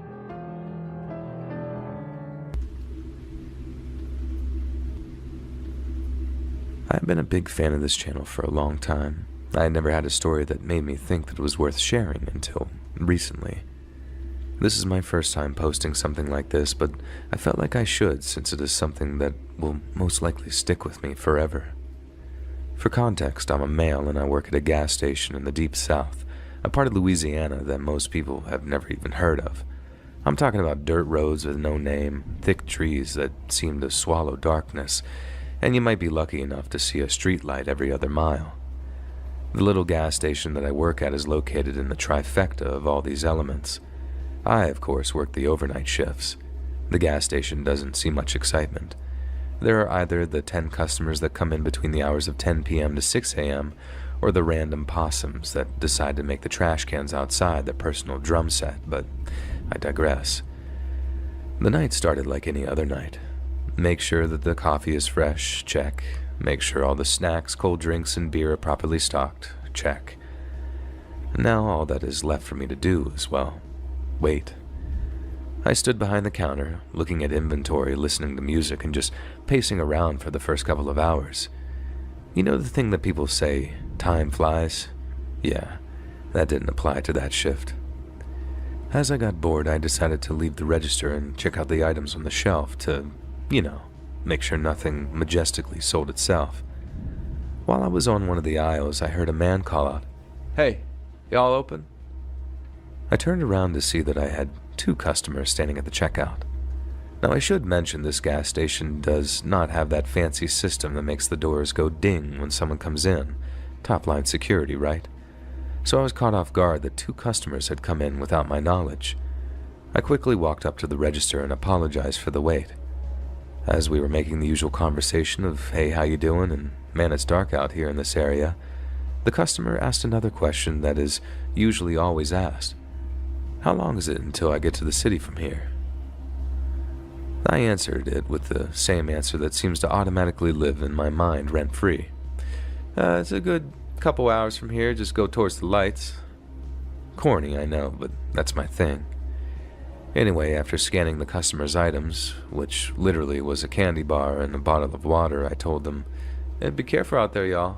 There's a tornado warning in this area until 7 a.m. and the rain's picking up." In this area, even on a clear night, it's hard to see what is ahead of you on these dark, desolate roads. As I went to look at the second customer, I realized there was no second customer anymore. I chalked it up to the guy not wanting to wait any longer and decided to just leave. I mean, from what I saw, he didn't have any items with him and probably only needed some cigarettes or something that was behind the counter. I told my customer farewell and was ready to grind out the rest of these hours, but just like a psychic, my own words had foreshadowed my fate for the night. Not long after the customer left, it might have been an hour or so, the sky could no longer hold its sorrow and just wept gallons of tears from above. To me, this is not a big deal. Bad weather, rain, and possums, yeah, I still have it out for them, happen a lot in my area. So much so that I call the experience HWA, which stands for humid, wet, and annoying. As the rain and wind picked up, I started to feel a little uneasy. Mostly because, honestly, I would rather be at my house when the rain and wind decided to battle for dominance. With that being said, the inevitable happened. The power lines were no match for the relentless punishment from the elements, and then darkness, silence, aggravation. The power had gone out, and there was no backup generator for me. I was just there, standing in a blanket of darkness so thick that it seemed to cover everything in its embrace. I called my manager to let him know that the power had gone out and asked him what I should do right now.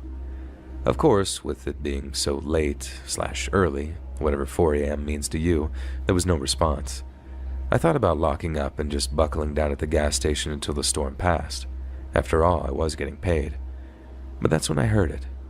Between the thunder, between the rain, between the wind, I heard a slight crunch coming from one of the aisles further away from the entrance of the station. At first, I paid no mind to the sound. I believed it to just be store items shifting with all of the terrible weather. Darkness had a way of bending your mind, making you see and hear things that your mind usually dismisses as just the wind. But after sitting there for a while, upset of course, but getting paid, I called my manager again, but unfortunately no answer. Then, right after the light of my phone faded and my eyes were trying to adjust to the darkness, I heard it again. Movement. Movement, but this time closer, and right in between my phone call and a thunderstrike.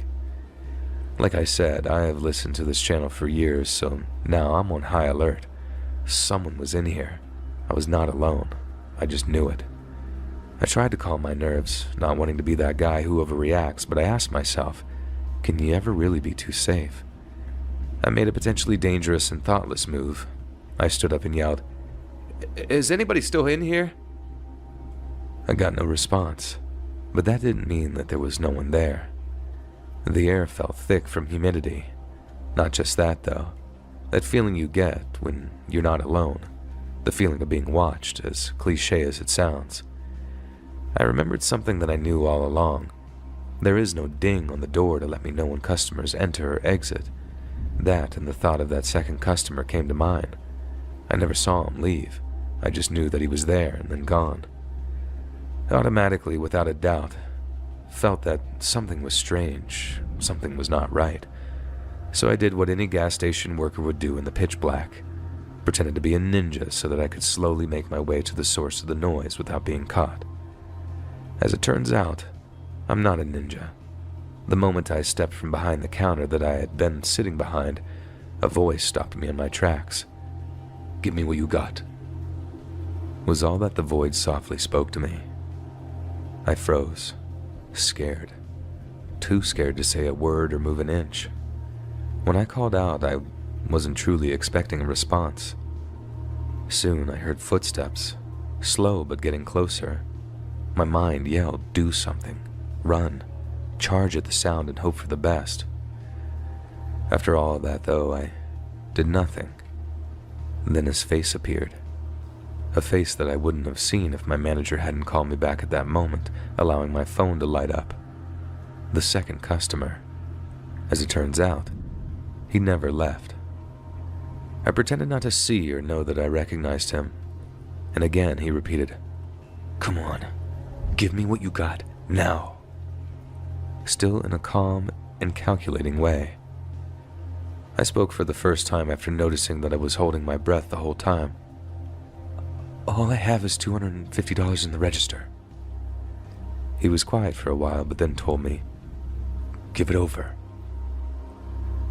I wish that I could say that I pulled out some special move that brought the guy down, allowing me to hold him until the police showed up. But this is real life. I gave him the money, and luckily for me, he accepted it. He knew that the police would not be here in these parts at this time, and with this weather, and even if called, it would take at least 30 minutes to get there. A local, I assumed. It had to be so confident. I talked to the manager and the police after all was said and done. My manager apologized that I had to go through that and also apologized for not answering sooner. I told him no worries, everyone deserves sleep. I got to leave early, and the manager closed the store for a couple of hours until the next employees came in. I was so lost in a trance after that situation that I truly believed that it still couldn't be real. That couldn't have just happened to me after a couple of years of working there. And that was that, I thought. A funny plot twist. 2 weeks later, a man was caught trying to hold up a gas station close to where my job was located. A man that I remembered from that flash of light on my phone. The only difference is, he didn't get away this time.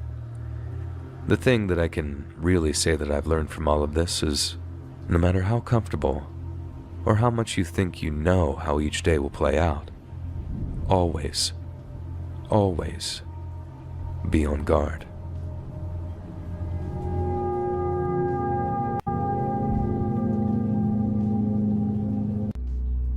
For a little backstory, this all took place when COVID-19 had shut everything down in March 2020. I was sent home from my college and I had to do with Zoom classes, and I also went back to work at the burger joint that I would work at whenever I was home on breaks. I won't say the name of the place, but it was always very busy, and during COVID it made us even busier due to us being a fast food place, so we never had to close down, but other places in the plaza did. We always had some really crazy and nasty people, but the pandemic just made everyone so much worse. At the time, we had this one regular that would come in who we thought had some mental problems multiple times a week. He would be really emotionless in his talking and just gave really blank dead stares towards everyone, and just stood there like a gargoyle, really intimidating and statuesque. He would ride his bike up to the walk-up area and look through the sliding windows until one of us got to taking his order. But he only really liked certain people to take his order and was also very cold towards us. He would order the same thing every time, but wants it fresh right out of the grease and handled by once again only certain people. And to make sure of it, he'll intensely stare at us through the pickup window. He would make the other customers outside so uncomfortable that they would walk away or they would just sit in their cars until he left. He used to only come in during the day shifts, but because days were much busier than the night shifts, and with all his demands that he would give us every time, my manager got fed up and told him to no longer come here during the day, thus now making him a night shift problem. During the week, I would work night shifts because of class, and I would usually be clocking out by 10 p.m. It was around 9:30 and I was closing my side down and starting to clean when he then rolled up on his bike. I happened to be one of the few people he let take his order, so as usual I took his order. He wants everything completely fresh, the standard list of demands. But one demand he gave was new. He always orders a side of fries with his meal, and sometimes to put the fries in the carton we either use a scooper or tongs. He asked us to use the scooper instead of the tongs because it'll give him more fries. Me just wanting him to leave and being close to leaving myself, I just went over and told the fry guy what he wanted. The fry guy just rolled his eyes, knowing how annoying this guy is, and dropped some new fries in the grease for him. The fry guy went on a break shortly after, and the night manager took over a station and waited for the fries to be ready. She didn't know it was this guy though, and she used the tongs to put the fries in the carton. She then hands me the order to pass out. The guy slides open the window, and he told me that she didn't do what he asked and that he wants more fries in his bag, since it looked like she didn't put enough in, which she put plenty in. He just didn't get his way. Once again, just wanting to leave after I'm done with him, I just oblige and go back. My coworker, who I'm going to call E, calls back and says that I shouldn't let him do that. I then called back saying that we've been letting him control us for months, and it's not my problem to handle a manager's problem if he has issues. My night manager hears this and sees it's the guy at the window. They then groan and they ask me what the issue is with him this time. I explained to her the story and she went up to him and told him that it makes no difference what she does. He's getting his order fresh every single time by the people he wants to make his order, so to just suck it up and take the bag. She hands him the bag and then storms in the back to finish her inventory. The guy then pokes his arm and head in the window and tries to get one of the other coworkers to remake his order. Coworker and I both said that we're not going to do that since there was nothing even wrong with his food. Well, he doesn't like this, and he actually throws his bag of food inside the store and spills it all over the floor. He sees this and absolutely loses it. She runs over to the window that he's still in and then screams at him how he can't disrespect us like this, and that we for sure won't be remaking his order now, but we'll give him his money back. He then screams at her, and they actually go at it for a few minutes. I call up the night manager and she runs up to also scream at him. As he gives the guy back his money, he actually grabs her arm and then yanks her almost through the window. Now, because of the pandemic, we have these plastic dividers at the top of where the customer would be speaking to. So if that wasn't there, she would have went straight through the window. Now everyone is screaming at this guy to get the hell out of there and that we're calling the cops as he just assaulted a minor. Earlier that week, E had racial slurs screamed at her by a bunch of rednecks because she was black. I felt really bad for her dealing with two big issues that happened in such a short period of time. She broke out of his grasp and ran to the back. The guy didn't even leave. In his crazy, twisted mind, he thought he was in the right here. He was running in circles outside of our walk-up area and was actually screaming to himself about E and how he's gonna set the cops on us. He tries banging on the windows to further get our attention, but we just ignored him. 4 cop cars drove in, blocking the entrance and the exit of the drive-thru so that no one can come in or leave. They talked to him and the guy just isn't grasping that he attacked a minor and he's crazy. The owner of the company sends in the security footage of just what happened to the cops, and we set the guy on trespassing. The guy actually had to be escorted off the property because he wouldn't leave. He thankfully hasn't come in since that day, but we still see him riding around the road next to our place, and he gives us menacing looks every time he passes by, not once breaking eye contact. He really wasn't right in the head. The dead stares he would give us through the windows, the emotionless way he would speak to us, how picky he was with everything, and how quick he snapped and resorted to violence. It was insane. Very fortunately, E didn't get any injuries from the incident and was only shaken up, but she did quit a few weeks later, and I can't really blame her. I feel really bad for her. No one should ever have to deal with being assaulted by customers or having racial slurs spewed at them. She was way too young to have to deal with that.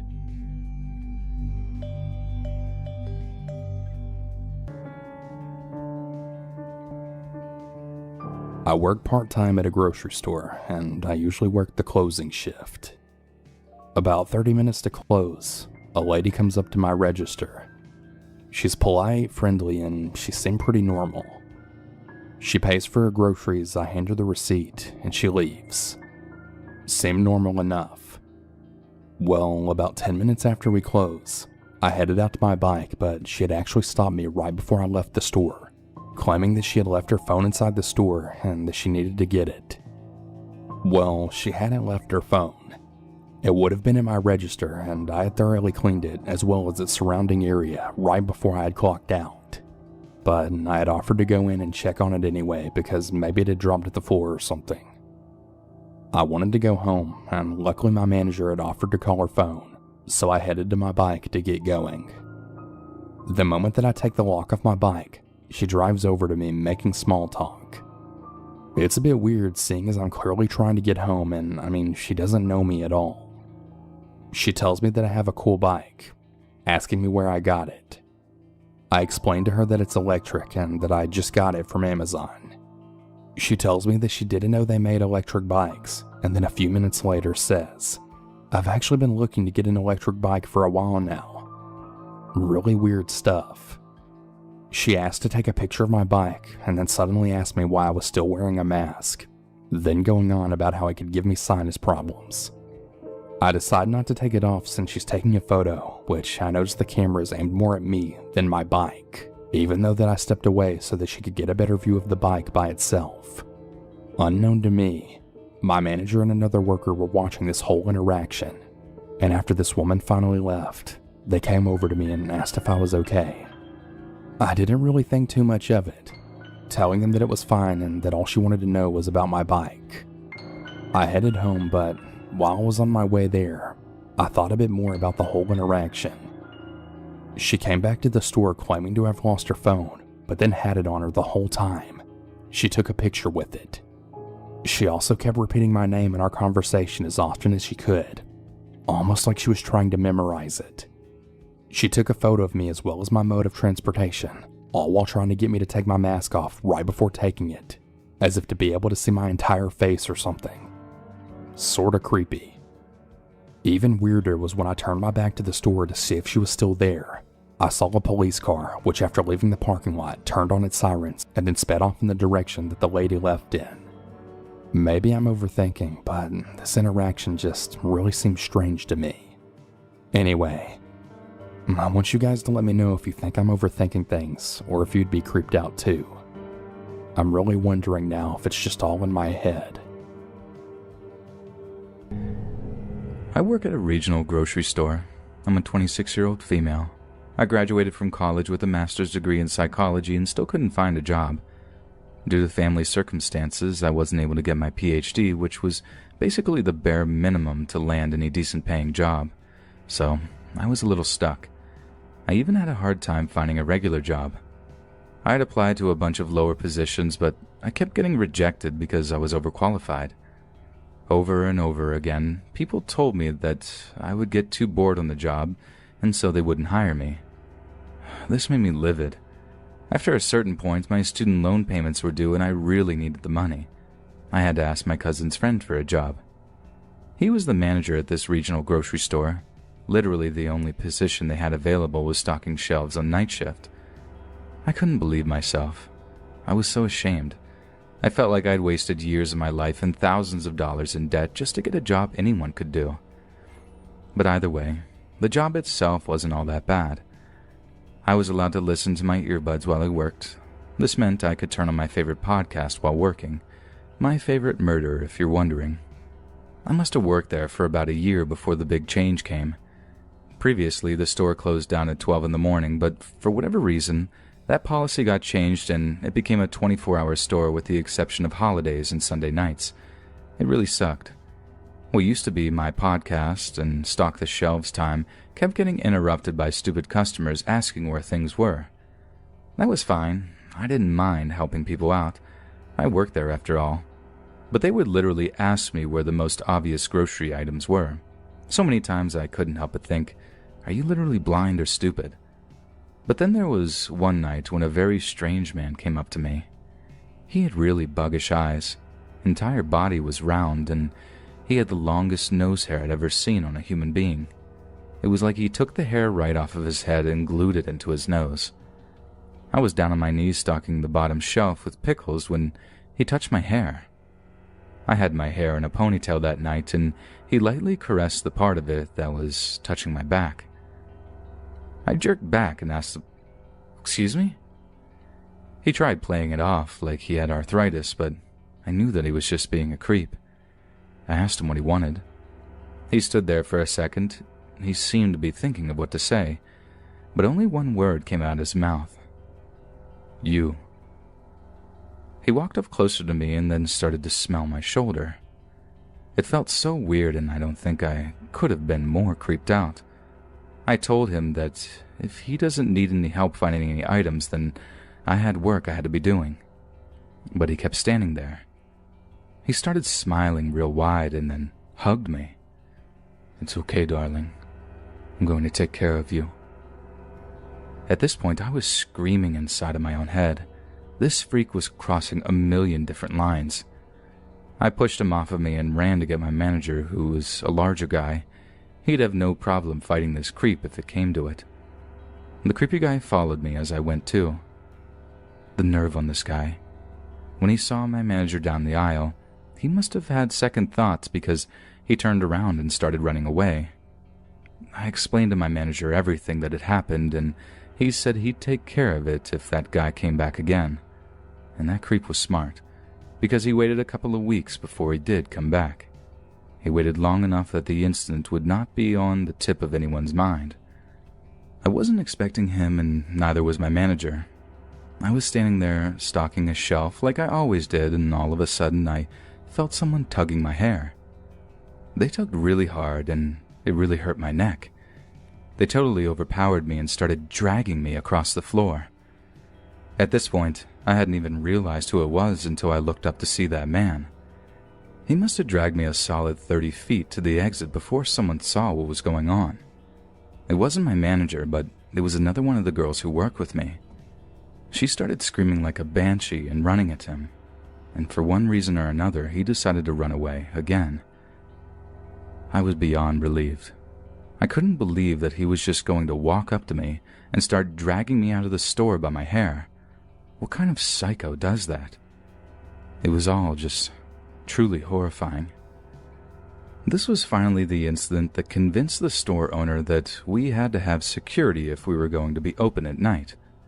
We had a security guard somewhere on the premises after that, and I felt a lot safer. I'm still looking for a job in psychology, and I really hope I can get one soon. I felt like I really needed a break after having gone through all of this.